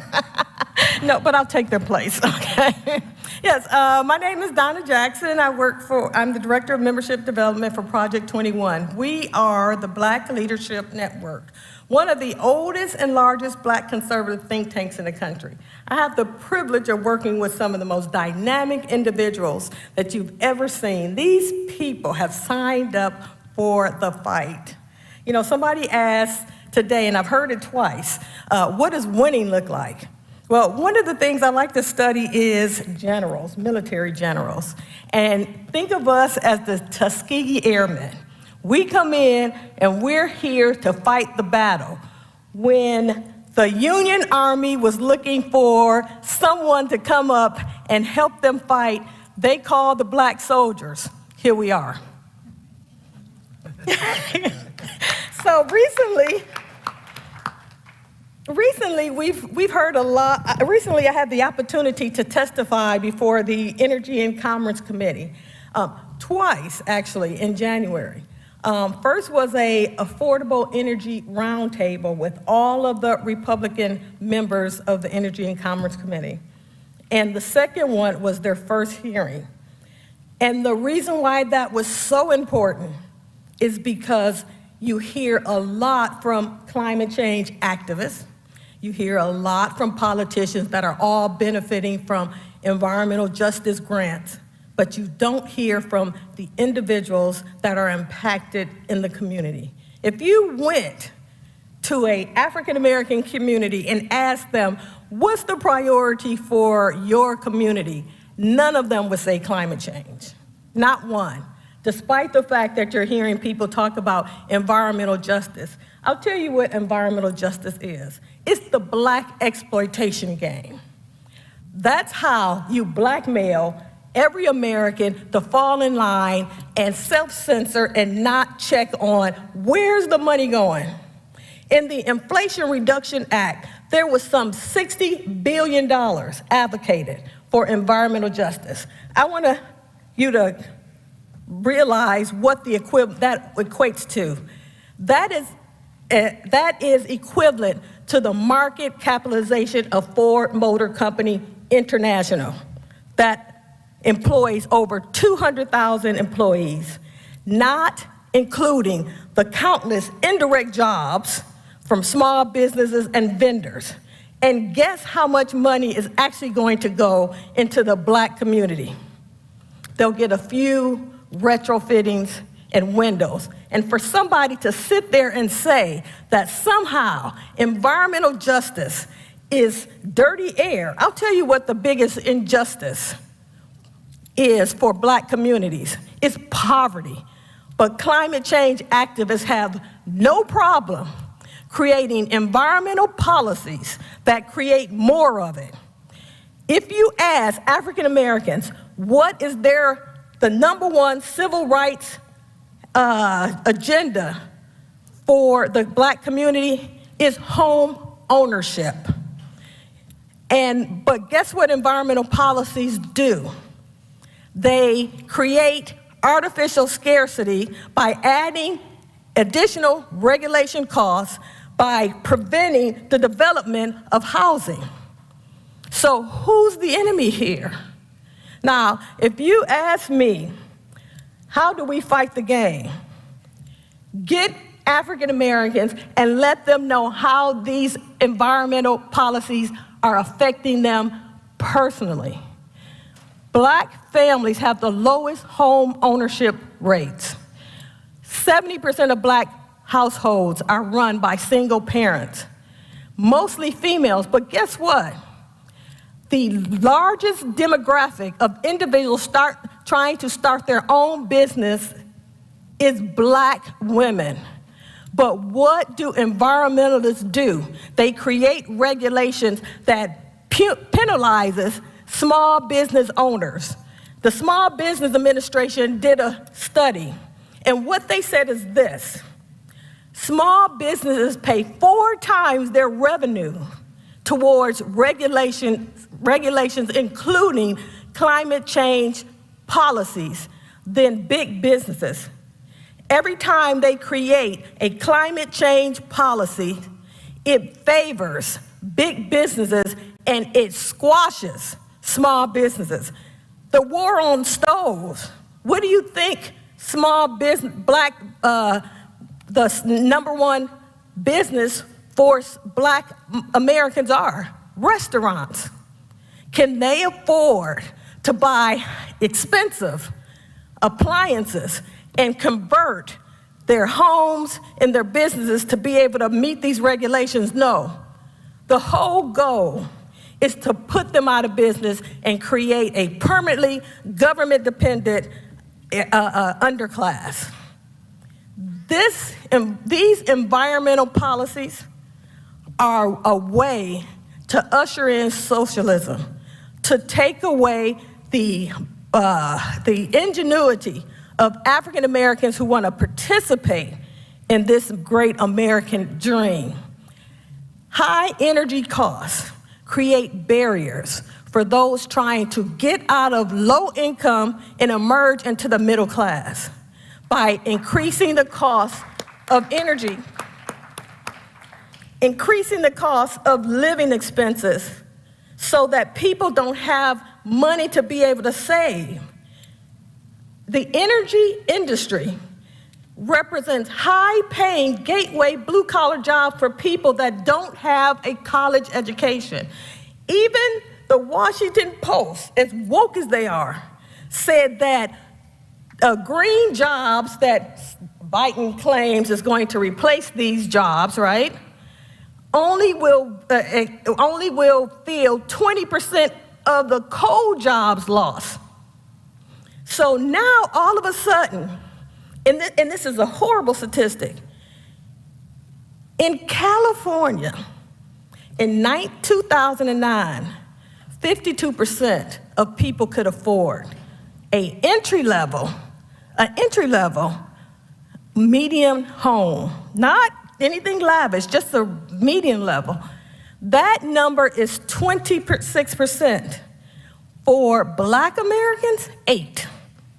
92% of the population cannot afford an entry-level middle-class home. When you hear people talk about the wealth gap, and you hear it a lot with African Americans, they're always saying that we want to narrow the wealth gap. How do you do that? Through home ownership. Who's preventing you from doing this? Rich, white, elite liberals that have created agenda for Black Americans that they didn't ask for. And they put justice behind it to actually push that narrative. Every person in this room, if you want to make an argument, make it hit home. Because African Americans can turn the tide of any election, any momentum, and all of the ESG that we see going on today. One protest before the 2020 election turned to home government. I mean, we were living in the golden years when the Trump administration had energy independence. Who do you think got laid off from those jobs? They were Black and brown people. We had the highest home ownership rates. We actually had the highest entrepreneurs that started their own business during the Trump era. Today, all of that is gone with the Biden's attack on the Black community using climate change as the mechanism. What we need to do is let people know how this bogus junk science is being used to take away their livelihood. There was an interesting study with the Energy Information Administration. They said 1 in 3 households struggled to pay their energy bills. 1 in 5 had to give up food and medicine to pay their energy bills. That number, I want you to get this, double for minority communities, double. So you have people that are sitting there making life and death choices because we have an administration who has attacked the fossil fuel industry, who doesn't care about individuals. He's decided that Black Americans, despite using for a prop, are expendable.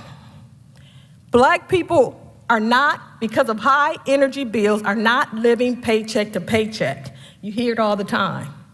They're living paycheck to Wednesday, and then they're borrowing money, and they're trying to get money from their families. They're living upside down just to make it to the next paycheck. So they're already behind. Explain and show people that in the name of bogus science, this is what they're doing to your life. You want an army? You get one. You get one or two leaders that are sitting there and saying, why can't we make it out of poverty? And you show them the connection between climate change policies that creates a slow growth economy that is actually demonizing industrial jobs that was responsible for creating a vibrant middle class, Black middle class in this country. It was Ford Motor Company, it was General Motors, it was all of these industries that created a Black middle class. And now what they're doing is deindustrializing the country, and who's losing the jobs? We are. Let them know who's doing that. And I can tell you right now, you'll have somebody on your side. Now, I guess there's some more I can say, but this is an opportunity for you to ask a Black person, a Black woman who is an evangelical Christian who says to you, don't filter your question, because it's important that you realize that we're in this fight together. And there are a lot of people, I get calls all the time, who are saying, help us. Home ownership is the new Black. And make sure that you get that message out to everybody so that where we are today, we can turn the tides, and we got 2 years to do it. And we can do it together if we message correctly. Thank you.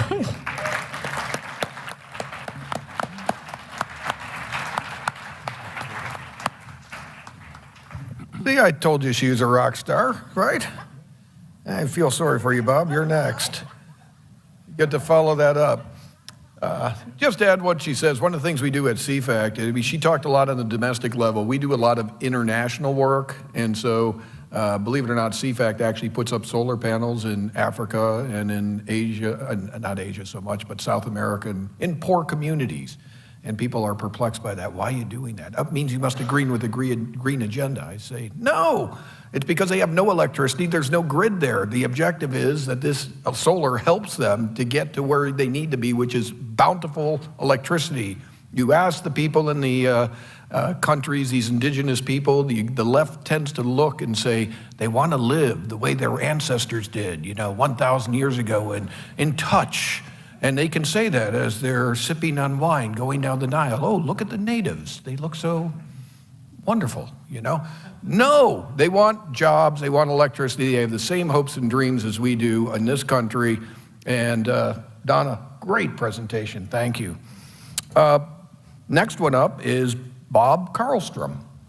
He actually works with the AMAC, and that's a wonderful organization. And I guess they challenge you. I guess the good news is you guys go against the AARP? Is that your kind of alternate? No? Okay. Well, it's a good organization in this regard, is that they give you discounts if you get that AMAC card, which I have, which is kind of a plus and minus. I like having it. I also don't like having it because it means I'm over, 55. So anyway, it means I have to actually admit I'm over 55. Anyway, he co-founded and built and led as chairman and CEO, one of Washington's largest independent government, international, and federal marketing consulting firms. He served as a managing director of the government strategies practice of a major New York Stock Exchange traded business consulting firm. In the political world, Bob served as the Senior Executive Director in the Reagan White House Office of Management and Budget, where he coordinated and directed the administration's interagency review and analyses. And in 2016, he co-chaired a national coalition for the election of President Trump and Vice President Pence. Again, today, Bob serves as a president of AMAC Action, the advocacy affiliate of AMAC Inc. And welcome.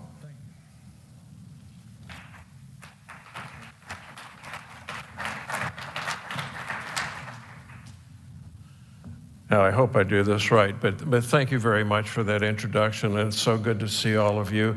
Thank you for not going to the swimming pool and the bar and coming to this session. We appreciate it. But AMAC stands for and first of all, this is a tremendous conference. I wish I could be here for all of it, but the sessions we've been through have been great. You know, and Heartland is just an important, critical part, you know, the public dialogue in terms of the issues of the day. So thank you for all that you're doing. AMAC stands for Association of Mature American Citizens. And we are that conservative alternative to that other organization that's gone left. We were formed as a reaction to that in '07. We launched AMAC Action as the advocacy affiliate of AMAC in mid-2019. And since then, we have been very active, not only in the Congress, but also in the states through our members, because it's our members that get out there and respond to our calls to action. We have now over 340,000 of our members individually respond and directly lobby, either federally or in their state legislatures at home. And we support those activities through our national grassroots activities. And so we've been extremely active on election integrity, because election integrity in the states is critical for the 2024 election. And so we're out there pushing hard on that, and saving Social Security, other kinds of things. In fact, we represent virtually all issues that affect any American, because we're grandparents and parents. And so we want to leave our nation better, you know, than what it is today. And so we fight the liberal challenges, and we don't wilt on the issues. And so consequently, I'm sure the Biden people have a different term for us. Do I press the green one? Okay.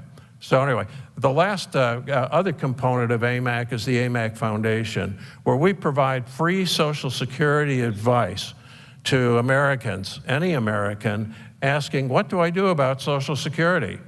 What happens if I lose my spouse? All of these kinds of things. We have certified Social Security counselors, totally free. We do the same thing in the veterans area and in Medicare. So if you go to the AMAC Foundation, you can get there. So we get between 750 and 1,000 calls a month from people on Social Security. And so I would urge you to take a look at that. Now, in terms of the impact of higher energy costs that have on the poor and elderly, and that's where I'm going to focus.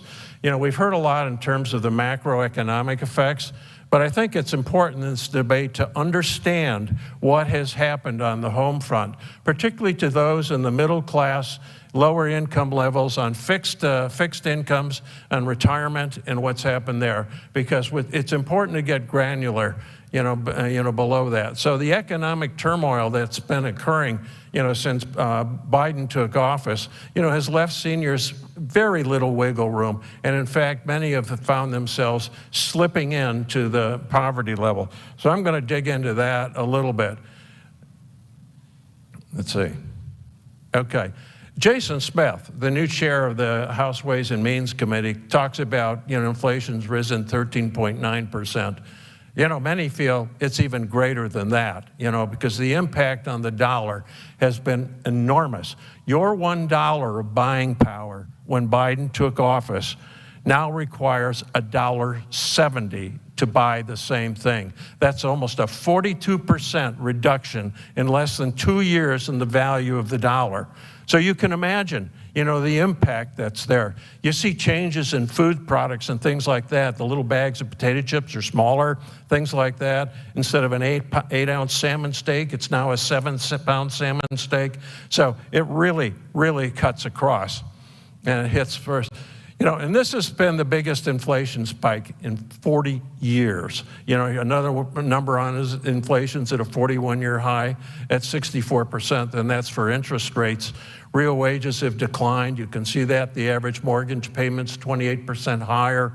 Interest rates in the last year have increased more than 15 years combined.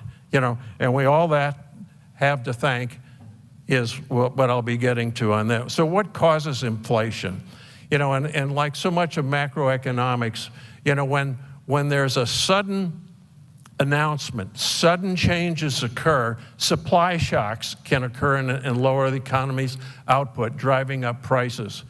An increase in money supply stokes demand when you look at all this runaway spending that's going on, and that drives up prices. And people expect inflation is going to be occurring, and it's going to be more difficult. And that cycle, also creates a self-fulfilling prophecy in terms of causing it. So Biden's actions causing inflation, I probably should refer to that as the third Obama administration, but we'll call it the Biden administration. First, his war on fossil fuels propels supply shocks and economic ripple effect, because energy is the basis. Low-cost energy has been the basis for our economic prominence and leadership in the world. He struck at the heart. That was a seminal act in spawning inflation. Secondly, in terms of the runaway spending, really demands a greater money supply. So the Fed, increases the money supply, accelerating more demand and therefore accelerating inflation. So the war on fossil fuels is, the rapid inflation. January 20, he takes office. The average price, you can see it there, was $238. But the supply shocks kicked it up immediately. And it creates a behavior in the economy called cost push inflation, because energy is a critical input in almost every other good. And so the prices of other things rise. And then the economic ripple effect, because petroleum, oil, and gas are critical for all components of the economy. And boom, there it goes. So the Biden war on fossil fuel, really, started with his executive orders, when he killed the pipelines, now that's almost 2 years ago, blocking permits on existing leases. They lied to the American people and said there are 9,000 leases out there that nobody's using. What they didn't say is we're not issuing permits. Yeah, so there you go. And the momentum, in terms of oil and gas activity, a moratorium rather, and the Arctic National Wildlife Preserve. So boom, they're clearly trying to shut down fossil fuel, and then he accepts the Paris Agreement.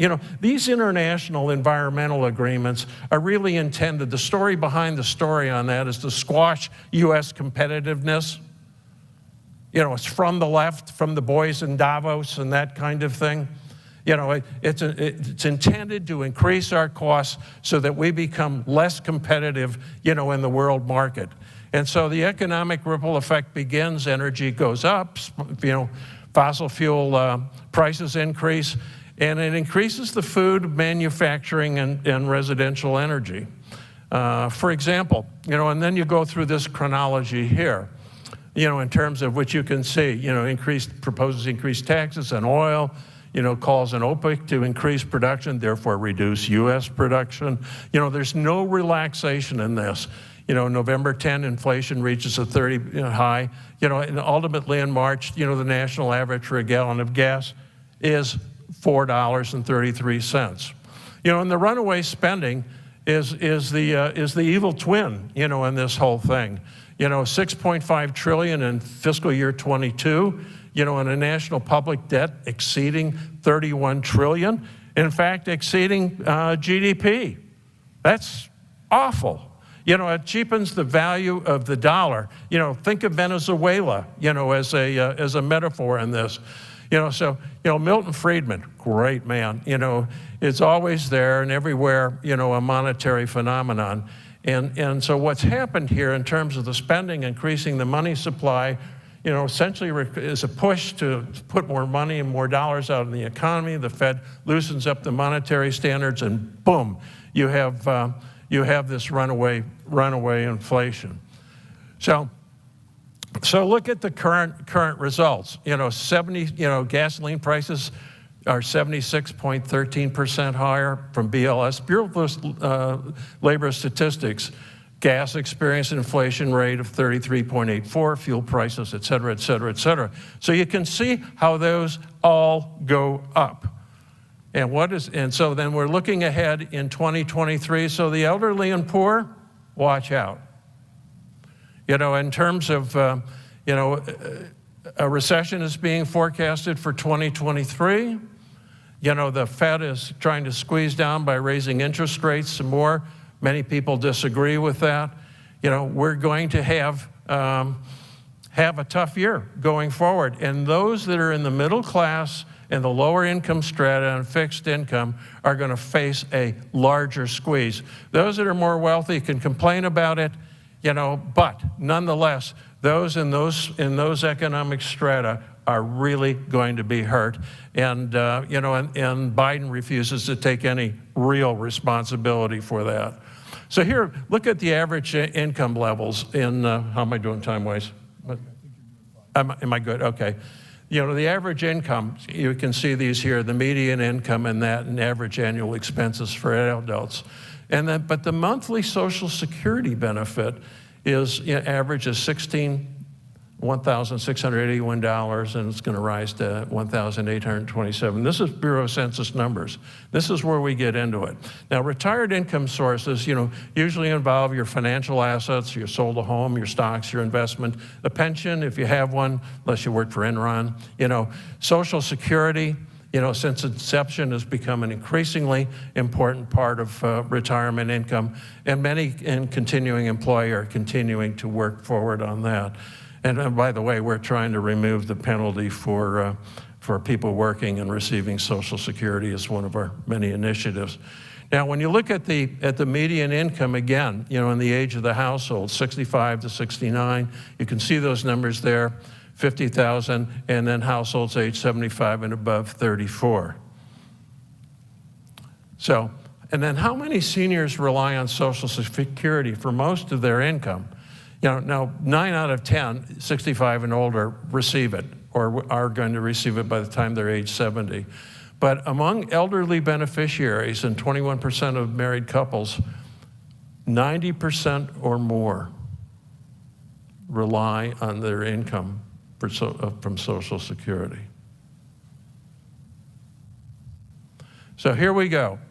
Here's another one. Social Security is the sole source of income for about 1 in 5 or 20% people aged 65 and older. I think I misspoke on that one. This is the right one, right phrase.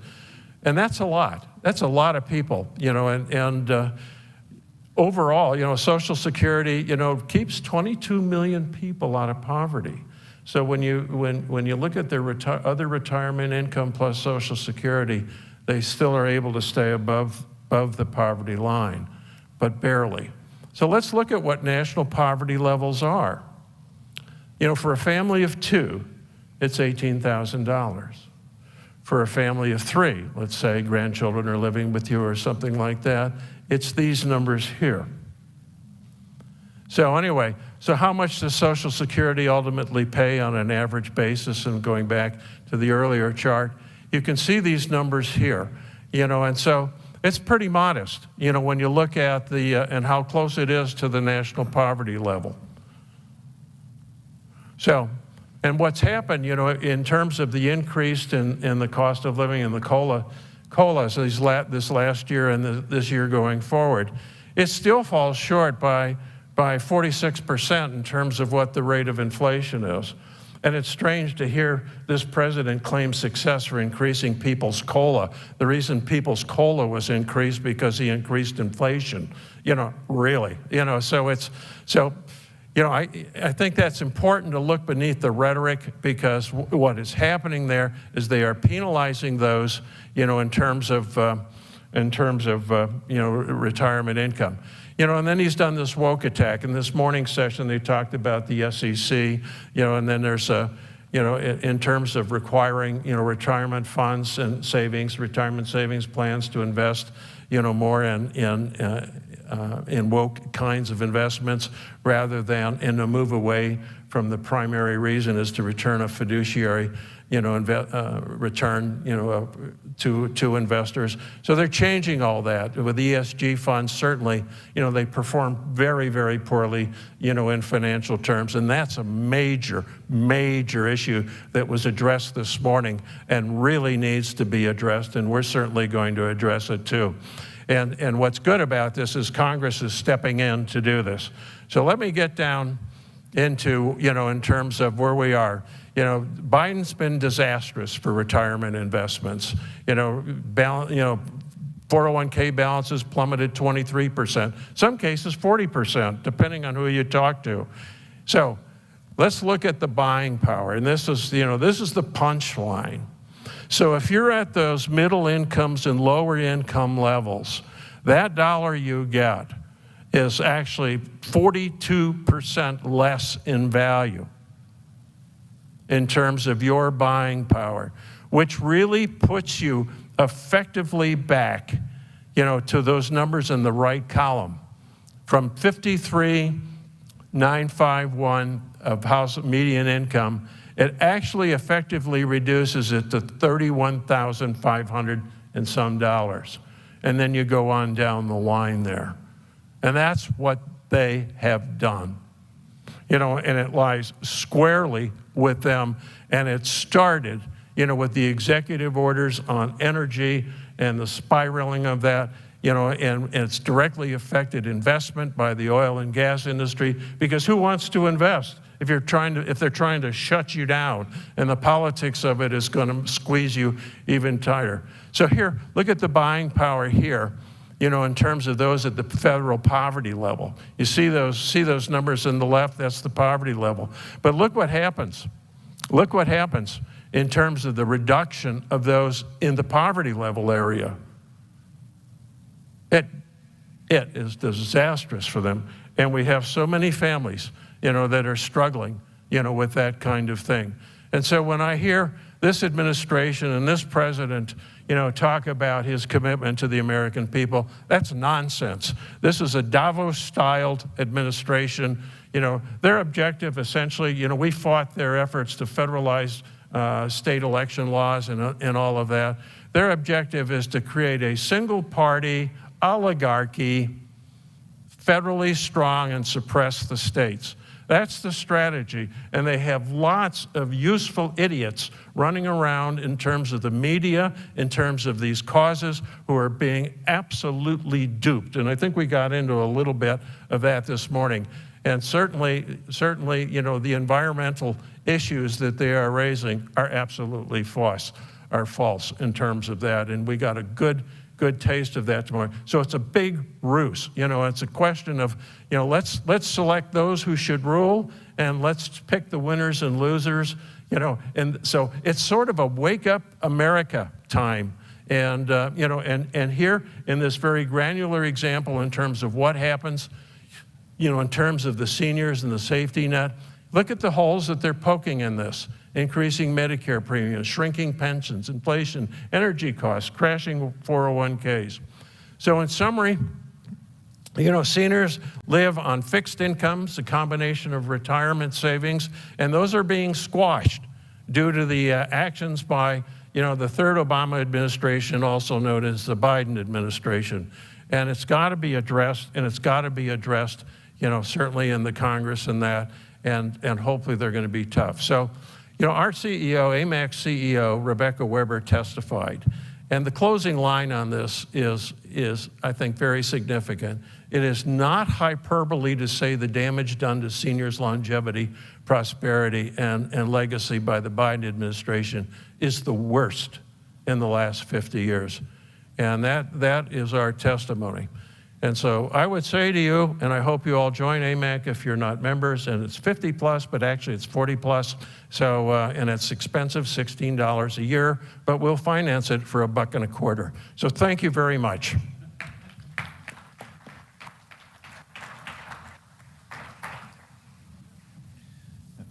Well, thank you, Bob. That was excellent. We had a rock star to start. I guess I got to give another one. We'll call you the classic rock star since you're AMAC. And it'll be followed by a country star who's from Texas, Margaret Byfield. Margaret and I actually met about, I'm going to say late 90s, early 2000s. We were doing some work on property rights, tangential to what we're doing at this conference, really taking on what the Greens were doing through the national parks, through their forest management policies that trample on farmers, ranchers, things of that sort. Margaret herself is from a cattle farm. And we had a chance, we kind of fell out of touch. That property rights movement kind of dissolved for a little bit. I guess it still existed, but then kind of reemerged with the Biden administration and his 30 by 30 initiative. Just out of curiosity, has anybody heard of that initiative? It's essentially an initiative, it's been rebranded now, America the Beautiful, to take about a third of our country and make it into a national park. So anyway, we reconnected on that.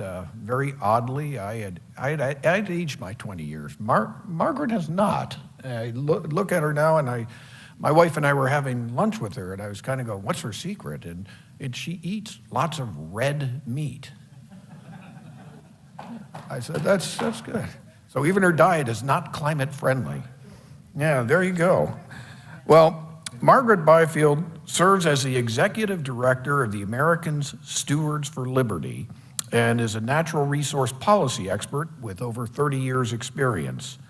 And her education began on the Pine Creek Ranch of Central Nevada, where her family became one of the first Western landowners targeted by radical environmentalists, resulting in a 27-year legal battle, and it's a famous one, Hage versus United States. Today, Americans for Liberty confronts policies eroding our constitutional rights, and particularly our Fifth Amendment property rights, and has been implementing strategies to defend these rights at the local, state, and federal level since 1992. So we welcome to the stage Margaret Byfield. Take it away. Well, thank you. And let me start by saying it is great to have the Heartland Institute and CFACT as your friends. We did a summit in Lincoln, Nebraska last year on Earth Day, the Stop 30 by 30 Summit, and they both were co-sponsors for that event. But what really came in handy for us was a week before going into this event, of course, the environmental press started attacking us, and you know how they do this. They always attack you personally. They never talk about the facts. They don't want to have that discussion, so they attack you personally. Well, they made a very, very bad mistake because they named James Taylor as one of the speakers. And so James, I think within, I'm going to say 4 hours' time, had his rebuttal written and submitted to the Lincoln Star-Journal. And after a couple days of haggling, they did have to publish it. And it was fabulous. It was so nice to have the heft and the gravitas of James to step in and defend us in what we were doing. And I think when I thanked him, his response was, well, it was kind of like shooting fish in a barrel. And you know, that really summarizes the environmental perspective on all of this, everything that we're talking about. And that, because that is what their entire arguments are built on sand. Now I'm gonna talk about 30 by 30. But the science behind 30 by 30 is the climate crisis science. So they say we are in a biodiversity crisis. It's the same science. The same science that you guys have all studied. And let me say just up front, thank you, thank you, thank you, because you have already given us the arguments to help us fight 30 by 30 with the work you're doing. But that's the same science that we're dealing with to say that we must permanently protect 30% of the world's land and oceans by 2030. That's what 30 by 30 is. Now, this is an agenda that has been pushed on other continents pretty successfully. And America's a little behind the ball on it. But the European Union has their program. In Canada, they call it 25 by 25. They're trying to get there by 25. And it's worldwide. This is the agenda that America didn't really have to face until Biden was elected. And let me tell you, one of the first problems, and I think one of the reasons why it took the Biden administration to get this going in America is because there was a bit of a problem. In America, we're a little different. The people own the land. We, the people, still own 60% of this nation. The federal, state, and local governments and land trusts own the other 40%. So we are closely getting to where we're going to tip that. And why that is so important is because land is power. This is what the Founding Fathers understood when America was settled. We were a nation built on self-rule by we, the people. And it's more than just a document. It's more than great things on a piece of paper with our Constitution and Bill of Rights. How do we protect that? We protect that because the land is owned by the people. That allows us to control the natural resource wealth, therefore limit the government, limit their power, and each of us has the ability to have that independent prosperity. We mix our hands, our labor with the land, and we control our future. There's a reason that Karl Marx defines socialism, the abolishment of private property, because they get it. If they control everything, if they own everything, they can control us. This is what 30 by 30 is about. So I'm going to try and rush through this, and hopefully we can get some questions in the end if I miss anything that's not clear. I want to start with this publication, Center for American Progress. You might be familiar with this organization. They're they're a progressive left organization. Their entire agenda is to implement socialist policies in America. Now, 30 by 30 is a big part of their agenda. And they came out with this report in 2019, How Much Nature Should America Keep? This basically is not very scientifically deep or anything. There's a lot of citations, but it's still not very scientifically deep. What's important about this publication, it's the playbook. It is them telling environmental groups and policymakers, here's how we sell this program in America where there's this particular problem that people own the land, and we have to get that land. So this is their playbook. So let's start with, what do they believe? What do they advocate? So what they say is in the coming decades, over 1 million species are going to go extinct, and 1/3 of all American species. What is this based on? Models. I don't have to explain to this audience why that's bad science. They say we're losing a football field worth of habitat every 30 seconds in America. That's meant to scare you. They say 2/3 of the development that is occurring in America is occurring on private land, but only 1% of that land is protected. That's a problem. And only 12% of the total land in the United States is permanently protected at the level that they are seeking to protect 30%. So understand, the federal government owns about 27% of America. They're not talking about ownership, they're talking about level of control. Now, the first thing we looked at, we started looking at this before Biden took office because we watched what the environmentalists were doing, what they were saying, and that's where we learned about 30 by 30. So we really drilled into it. The first question we had is, do we really need to worry about this? And you can tell by the people who are behind it. So we found this resolution that had been filed in the House and the Senate in 2020, and it's the 30 by 30 resolution. And it was only supported by 15 people across the two bodies, so it wasn't even a popular resolution at that. But what obviously drew our attention to it is who co-sponsored it. Then Senator Harris, and then Representative Holland. Representative Holland is now the Secretary of the Department of Interior, which controls and oversees most of the government-owned land in America, as well as a lot of the laws that impact private lands, such as the Endangered Species Act. So we fully expected we were going to be dealing with 30 by 30.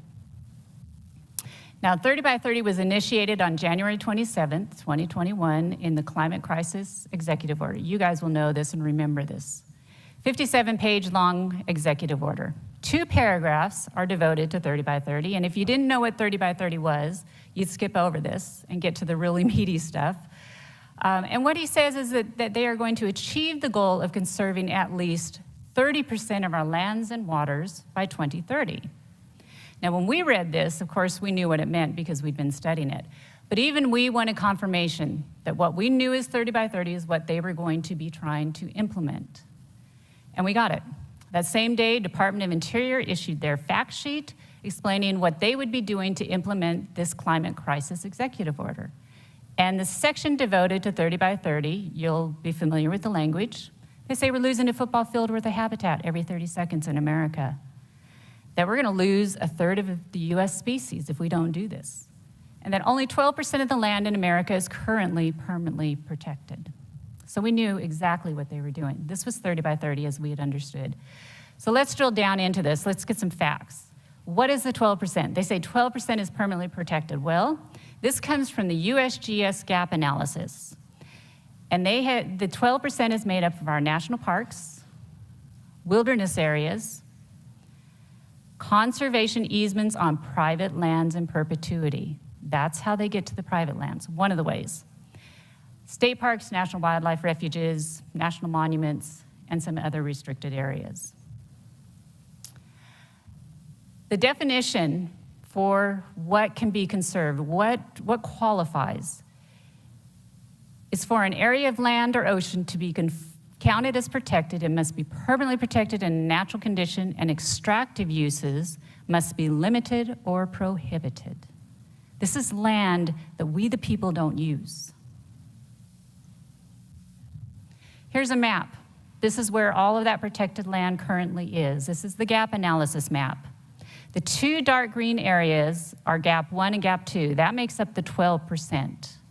The light green are other lands that are primarily owned by the federal government, but there's multiple uses on it. The gray areas are primarily our private property, which they consider unprotected because they don't know what's going on, or I should say, they don't control it yet. It doesn't mean that it's not being taken care of and that it's not well protected. That's actually, it is well taken care of. The National Geographic is one of the environmental groups that has been pushing this agenda worldwide. The article they did on getting this instilled in America was published in 2019, and they published this map to scale. The small box is the 12%, the large box is the 30%, where they want to get. Now, Governor Ricketts, I should say former Governor Ricketts of Nebraska, he's now Senator Ricketts from Nebraska. At the time, he said, this is the equivalent of protecting 1 state in Nebraska every year for the next 9 years, or 2 states of Texas. It's a lot of land. All right, this is the one that I really like. All right, so they say we're losing a football field of habitat every 30 seconds in America. That sounds pretty bad. Well, what does that come to? 3,000 acres a day, 1.1 million acres a year, and 11 million acres in 10 years. All right, let me give you some more numbers. 30% would be roughly 700 million acres of land in America. So they already have 300 million acres. What they need to get in the next 7 years is 400 million acres. But the problem, as they define it, at best, if you believe what they say, is 11 million acres. So the question is, why are they seeking to add 400 million acres in 9 short years, if the problem is 11 million acres? This is not about conservation. This is about control. Is private land a target? Absolutely. The CAP report goes into this and explains the way we get the private land is we convince landowners we're here to help them. Help working lands become better, where the ranchers and farmers can do more to conserve water and land and species. And is 30% the end? Absolutely not.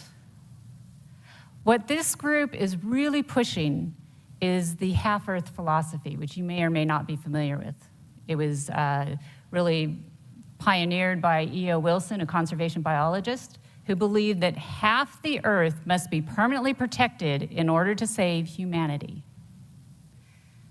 Meaning half the Earth does not have us, humans, using the Earth. And in America, unfortunately, we have a lot of people working towards this half-Earth agenda, including the New Mexico governor, who signed an executive order in 2021 to implement 30 by 30 in New Mexico. But not only does it do 30 by 30, it adds 20% for climate stabilization areas. This comes out of really kind of the science piece, if you want to call that supports all this. Global deal for nature is really what kind of stands up all of these arguments. And Vermont, the state of Vermont, both the House and the Senate passed a bill to move the conservation of all lands to 50% by 2050. Fortunately, there was a Republican governor who vetoed that bill. But it shouldn't really surprise us because that is Senator Bernie Sanders' state. So he is, an admitted socialist, so it shouldn't surprise us too much. But the point is, this is happening in America right today. All right, next good question. Who is running the 30 by 30 program? That tells you a lot. If key people are in place, then we know we need to worry about it. Well, let's start with the co-chair of the 30 by 30 task force is the CEQ chairman, Brenda Mallory. Anybody want to guess who her chief of staff is? His name is Matt Lee Ashley. He's the author of the 30 by 30 report out of CAPS, Center for American Progress. He is sitting in the key position to get this implemented. Another key person to watch, after the Inflation Reduction Act was passed in August, Biden appointed John Podesta over all of the as the head of the National Climate Task Force, which also oversees 30 by 30. And he is the founder of the Center for American Progress.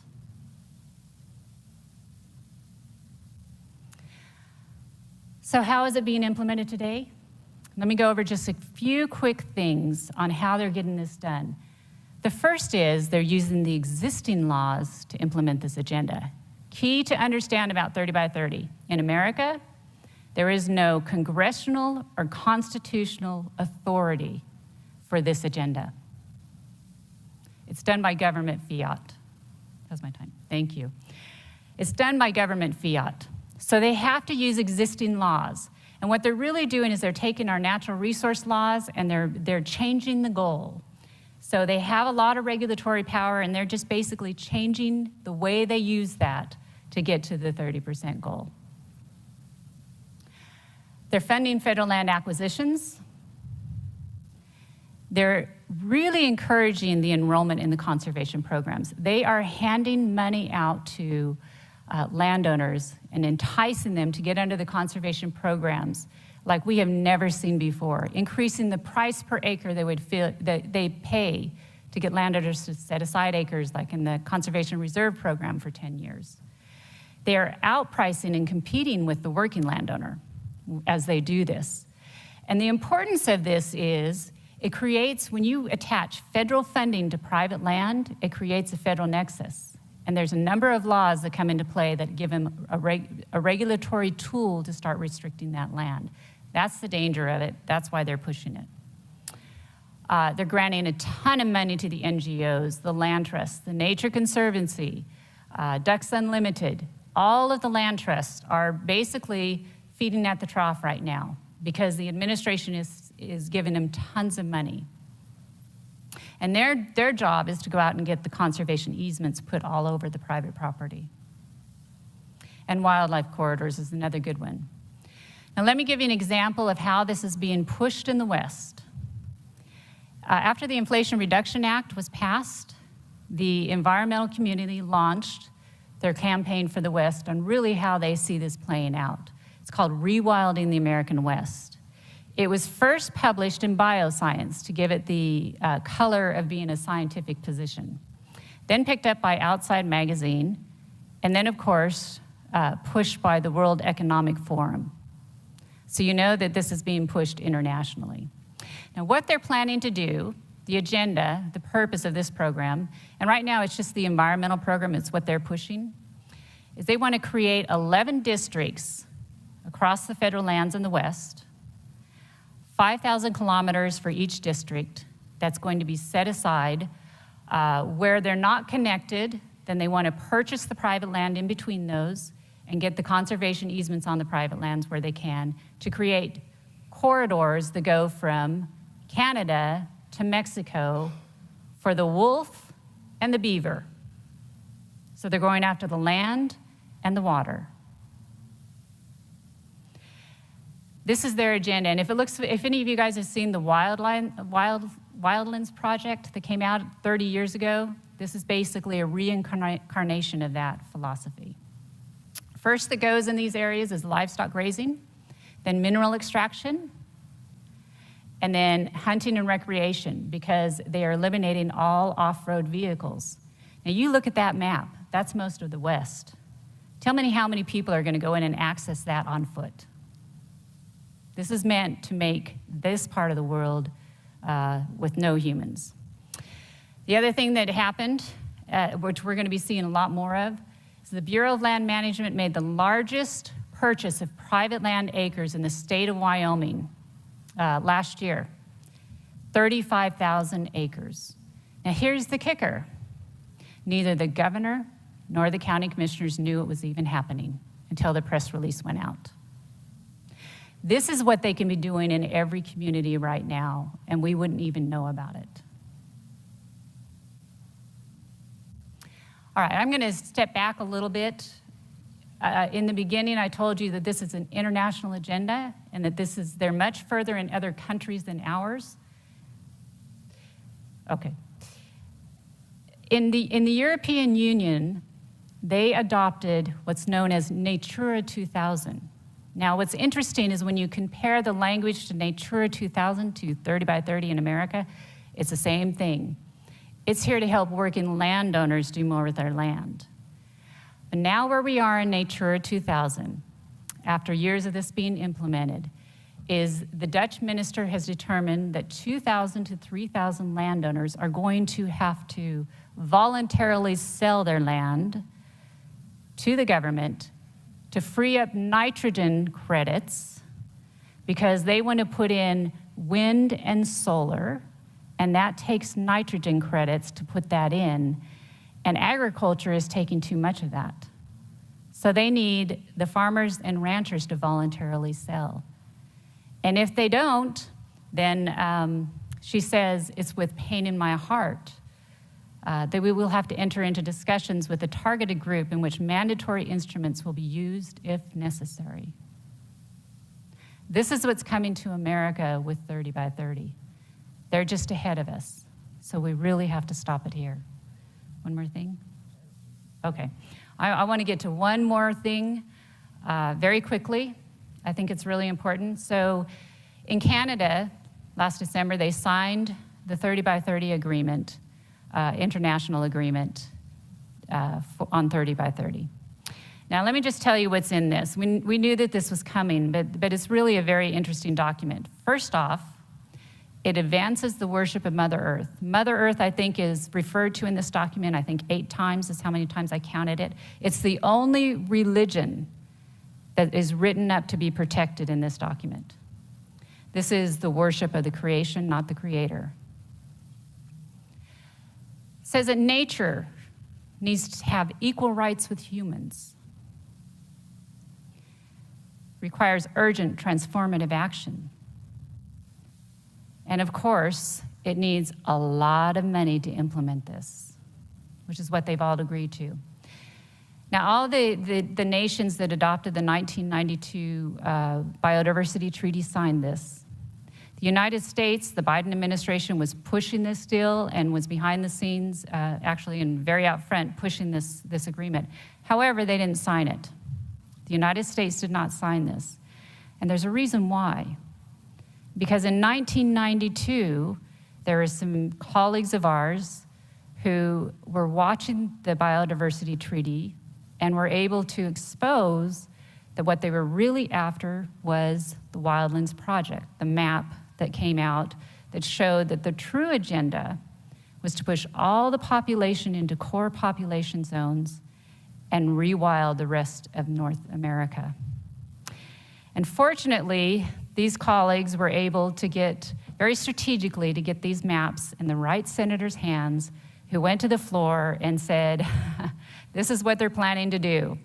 Stop the vote.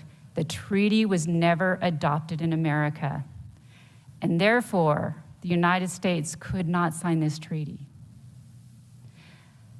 But what you may not know is there were two key people involved in that got that done for us and has saved us today. One of them was Craig Rucker.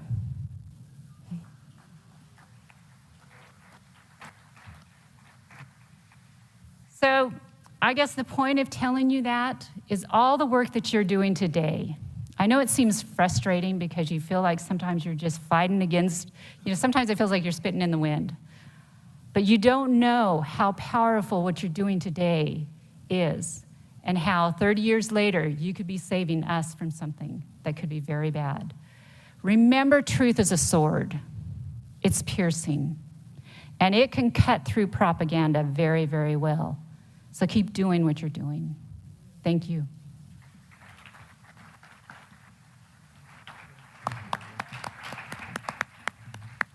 Thank you, Margaret. That was an excellent presentation. I had occasion to hear her give that in Omaha. And for those of you interested, there will probably be such a conference again this year that James was at, I was at, as we're trying to mobilize once again the land use opposition, if you could, to this takeover. I just want to underscore one interesting thing that she said, because there may be some confusion on this issue, and that's the genesis of it.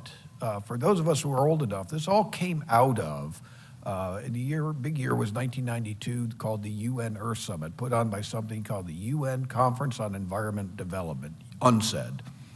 There were 3 big documents that came out. Well, there were 5 total. 2 of them kind of faded into oblivion, but 3 of them are with us today. 2 of them are mentioned in this conference. One deals with the Convention on Climate Change, which then grew into the Kyoto Protocol and then grew into the Paris Accord. The other biggie was the Convention on Biodiversity. They both came out of the same origin. There is yet a third one, and this will probably be the only thing that time it's mentioned, was called Agenda 21, which is now Agenda 2030. These documents are unifying. This is an organized plan from above that's decades long, and we're seeing the outgrowth of it in these different initiatives like 30 by 30, like the Paris Accord, and behind the scenes on the local level with things like Agenda 2030. All right, that's that. At this point, we're going to turn it over to you. And any questions that you might have for our assemblage of rock and country stars here. So go ahead. My name is Ron Stein. Okay. This is a question for rock star Donna, and Bob may want to step in too. I'm from California. Governor Newsom has been pretty effective in getting California to have the highest cost of fuel and highest cost of electricity. And you stand by and you see the poverty population and homeless population exploding. And my question for Donna and Bob is, how do you get the people of color to stop voting these clowns into office? I'm going to start. First of all, you have fair elections. You make sure you have election integrity. We actually put out a small primer about what election integrity means to Black America. They've been stealing Black votes for decades, and they've been harvesting ballots for decades. And Black people are starting to speak up and saying, wait a minute, we shouldn't be voting this way. But I think the other thing is a step of courage, especially for people of color. When the media makes sure that they don't see a voice, the reason why you see them attack Uncle Tim and Clarence Thomas, is because they're afraid that if African Americans see people like us come forward, then they go, it's okay for me to step outside of the box. But I can tell you this, the fastest growing demographic for African Americans that are going conservative are young black males. Start with them. Stacey Abrams did not win black men. And black men are the ones who are tired of being vilified, because what they've done with these socialist policies, I hope I finish quick. What they've done with socialist policies is made black men the enemy of the black family. So what we're trying to do is to unite the family. They built it into the tax code. They put asset limits on there. They actually penalize black people if you're in a 25 percentile and you get married without making a single dollar extra. They tax you 70%. We need to relook at those laws, because we should have credits that actually help black people when they want to be married, because you create a synergy and then you actually push people out of poverty. But what they've done is create a permanent barrier so that if two black people get married, then they take away their income, and so it's more of an incentive to stay apart. Go after black men in the communities, and then you can turn the community. I'm sorry. Yeah, thank you, Donna. I fully agree with what Donna has said. Remember, wasn't it Biden that once said, "As how can a black person vote for Trump or a Republican?" Yeah. You know, because they considered that their voting bloc. I think, and you're absolutely right on trafficking. The media is a real problem here. You know, aside from Fox, you know, which sometimes wavers, the other networks are really apologists, you know, for the left and for the Democrats, you know, and there's so much that they don't cover. Their coverage is very, very carefully worded. You never get the other part of the story, you know, and so people are misled. And where people's primary information comes from MSNBC, CNN, ABC, CBS, you know, their understanding and perception, you know, is really distorted. And not only in terms of apologies for the left and why in California, you know, this governor is so good, but why Republicans and conservatives are so evil, you know, and that's threaded throughout their coverage. And so, you know, people need to learn and read, and I fully agree, you know, because it's an insult, and they insult the American people, and they insult, you know, black Americans. Yeah. And go into the community. Conservatives don't go into black communities and talk, because they've already said that they're not going to vote for us. Yeah. One of the big problems. All right. Now, can you please identify yourself, maybe where you're from? This is Doug and Flanagan, and I have been with CFAC since you were a young man. A much younger man, I should say, since you're still a young man. But, you know, it occurs to me that we look at those maps and we see that the large majority of these lands are in the West. Also in what you might call Republican states. And I suspect that many of the states on the east and the northeast do not have much land set aside. And so my first proposal is, yes, let's require every state to have 30%. And that means the states that have more than 30%, that land will be reallocated back to the people, and then take the land from those states that don't have 30% and force them to find a way to get rid of 30% of the people and things on their land. That'll be a lot of fun. The other thing, of course, is we are too timid. We have never started calling those, shall we say, those who control inner cities, you know, like Mayor Lightfoot, for example, as Aunt Jemimas or Uncle Toms. Women, they're not. It's not the Tim Scotts and these people like that who are selling out black people. These are the ones who are selling out black people, and we're not afraid. We're too afraid to call them out on it.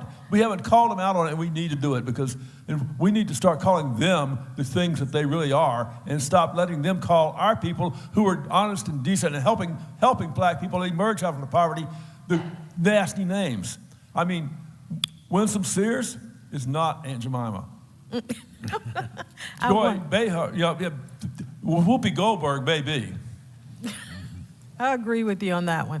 We need to be more aggressive. All right. You want to address, Margaret, the idea of turning the lands over in the East Coast to... The reason I looked over at Craig is we've actually had these discussions pretty recently on, one of the things we've done is we've pulled together a property rights task force, and we are dealing with all of these issues, and I'm very thankful James sits on that with us and Craig sits on that with us. But we've developed our first draft set of property rights principles that we're hoping to get a little bit more public as we get it refined a little bit better. But that is something that we've really discussed, is that one of the things, so right now 50% of the West is owned by the federal government. And what we do is we do a lot of work in the community. So we'll go in and help landowners, and we work with a lot of counties. And one in particular is Custer County, Idaho. They have 97% federal land in their county. They have to run their entire county on a 3% private land tax base. And everything that they do, everything, they try to graze the land, mine it, take timber from it. It is just such a mess because they're dealing with the federal agencies and have to get approval for everything. And so it is the way to kill a community. The last conversation I think I had with the chairman there was he said he's starting to talk to surrounding counties to see what part of Custer County they want to take, because they're going to have to split up the county. They have no tax base. But that's the model. That's what the proponents of 30 by 30, that's their idea of success. And that's why it is all about control. And so these are issues that we've wrestled with, and we're coming up with some pretty good ideas that we think are very practical, as well as ideas that we don't expect to accomplish in a day, but that we have a long-term vision and a set of goals and principles that we're going to be working towards for the next 30 years, although, Craig, you and I probably won't be here for another 30 years. But, that's one thing that our side does not... We'll keep eating that red meat. That'll keep us there.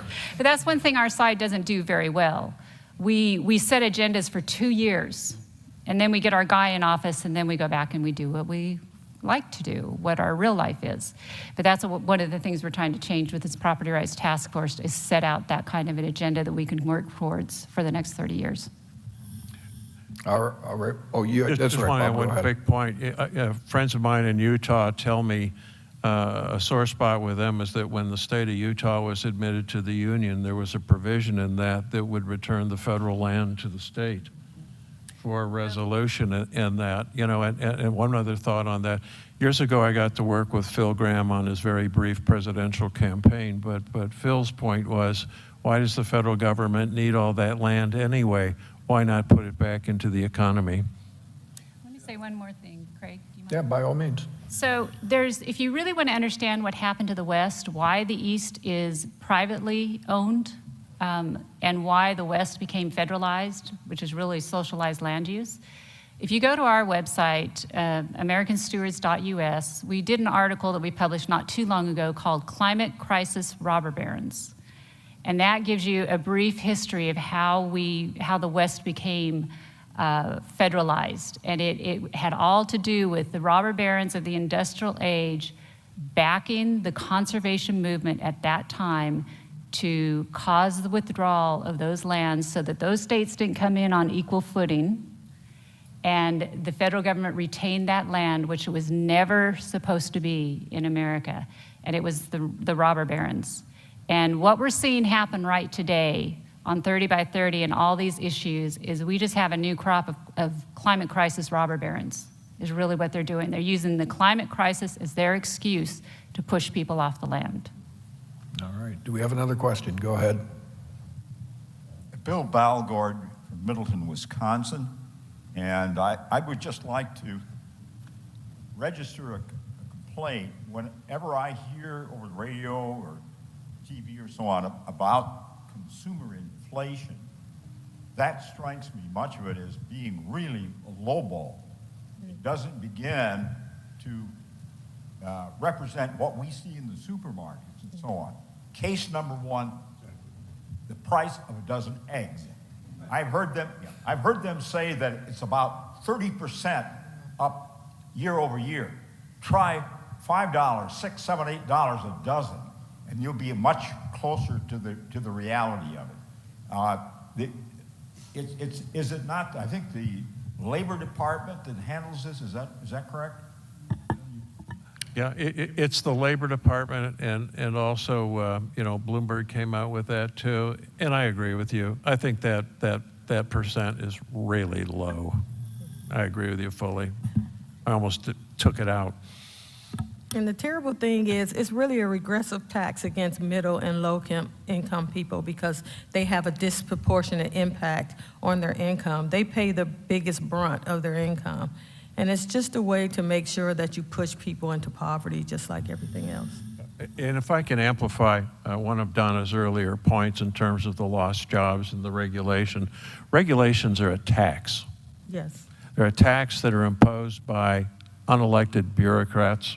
It's the tyranny of the unelected, which and directly impacts, those folks that she talked about. But it's a tax on businesses. It precludes businesses from even starting or growing or surviving. Hi, thank you guys so much for being here. I'm learning so much, so thank you. I have two questions. The first question is specifically around how do we kind of get people to understand the language. I feel like that was like a prominent theme throughout the presentations, when you guys were showing us the legislation, showing us, what was being passed, the facts, et cetera. Because, I was reading something the other day that basically the average American reads on a 7th to 8th grade reading level. So, it is probably even, who knows when the last time that was updated, and, with our school system and curriculum and the way that it's going, it's probably getting lower and lower and lower. So how do we get, minorities and people that are on these specific reading levels to understand these bills that are being passed? And the follow-up question to that would be, and once we do, I guess, get there, how do we create this sustainability plan and, maintain that? Because I also realized too, when you guys were presenting that, yeah, it would be amazing, right, if we elected someone in office that would come in and, implement these policies and, get work done. But then, we have election come around and someone comes in and then, they can reverse the whole entire thing. So just wondering your thoughts on those two things. Well, I'll start. The majority of urban communities, especially on the left in liberal states, is actually at 4th grade reading level. Wow. It's not, and the reason why a lot of the states weren't won is because people were talking over them because they didn't realize that the reading level was that low. So when you're coming in, you have to talk plain language. Make it simple to where they understand. If you go in most urban cities, climate change policies today have created home ownership rates that reflect the 1960s Jim Crow. Communities are more segregated in places where they are advanced in creating these climate change policies than they were during Jim Crow. People understand that part. So if you come in and you start talking about the science and critical race theory, the 4th principle of critical race theory is that people of color don't understand scientific method and legal reasoning. So just talk plain. How does this affect? How much does this cost? When someone says to me, have some sympathy, my first question is, how much does this cost? The other thing is, low-income people think every day about money. They worry every day, all of their lives. When they wake up, they think about money. When they go to sleep, they're thinking about money. They're thinking about how they're going to pay their bills. Translate what's happening into why they're paying so much money or why there's a barrier for them not to be able to get a job. They killed those pipeline jobs. Guess who had to pay? I don't agree with Jesse Jackson, Al Sharpton, or the president of the National Urban League. But you know what they said? These decisions are being made without asking anybody in our communities. We don't think poor people and people of color should pay the brunt of these climate change policies. When these people say this, talk to them and make them a partner so that they are the ones that go back to the community and say, hey, you know, we need to not support this agenda that they're having. Al Sharpton and Jesse Jackson actually supported a pipeline to go into a rural community in the state of Illinois. So they're there, but we say the left is evil, and then we leave, but we don't say anything else. Yeah. When they're asking, they're not saying like we're attacking you. They really do want to know, how can you help? And you know, it's interesting, Donna, is that the left is actually sensitive to this. Yes. Because when I was at the Egypt meeting, I think Alex Newman, if he's in here, he was there as well. One of the big concerns they have is that there will be pushback in minority communities and even among seniors and even in people in rural areas to their policies. Their solution, they've already thought ahead on how to handle that, is to give them government money to cope with their green agenda. And they are actively doing that. In Canada, it has jacked up the costs as they've gotten rid of the oil sands in Alberta. Their solution, give paychecks to everybody to help them pay their electricity bills and get them more dependent on the government. So that'll be our next challenge as that seems to be the route that they're going. We have time, I think, for one more question. And it's a biggie. Hi, my name's Peter Morecambe. I live in North Carolina. Back in 1866, we had leaders that were real leaders. They put in the Homestead Act, and they gave away $180 million of federal land. Why couldn't we've got $200 million to give away now, so why don't we do that? I'm British, obviously. You don't have to apologize for that, but you're not getting your tea back. All right. Okay, we got it? There we go. Oh, do you want, are we through? Our time is okay? Okay, go ahead and answer. Do you want me to go ahead and answer? Well, so, I mean, I like your idea very much. And that's one of the things that I think is a message that is so important to get across, is that, and this getting to the educational issue too, I think one of the things about the new generation and how they are being taught in the schools, we have to understand they're not being taught to think analytically. They are being taught to think emotionally. Everything is, how does it make you feel? Not what is truth, but how does it make you feel? But I think that one of the things that I found connects with audiences, and I've actually given this very same presentation, or very similar to this presentation, to an audience not too long ago that was 90% Democrat. And they were with us because they made the connection that if you have the ability to own land, it's property. If you have the ability to own land, which is what we were intended to do. So the Louisiana Purchase, when Jefferson made that purchase from France, it doubled the size of our nation at that time. He did not call up Bill Gates and say, how much do you want? Or China. He opened it up. It was disposed to the states. The states, depending on which Homestead Act they were under, anywhere somebody could go out and stake either a 120-acre homestead or a 640-acre homestead. And this is what built the middle class in America, because every person could go out and own a piece of land. And what did that do? That meant that that family could grow their own food if they had to, could build their own shelter, could defend their own shelter, and then could mix their labor with the land and produce and build their local community, make it a strong economic unit, which then built the state, which then built the national economy. That's how it was meant to be. And that worked. I mean, that absolutely works. And I think that if you can make that connection to people of how important it is that we own the land so we can control the government and restrain their power, because we own the natural wealth, the government doesn't. The government doesn't have a way to make its own living. If we can do that and we maintain that control, then we can restrain government and increase individual liberty. And that's where this has to go. So I love the idea. It's definitely something on the Property Rights Task Force that we have been talking about, and we've actually drafted some stuff to kind of hopefully move the nation in that direction. It's a big lift, but it's an important lift. A historical antecedent to that were discussions between President Reagan and Margaret Thatcher, and particularly believing that if people had home ownership and owned real property, they wouldn't be going to the streets and rioting. And from Margaret Thatcher's perspective, as you would probably know, Northern Ireland was such a place. And President Reagan also during his administration really promoted home ownership, as a way of lifting people up.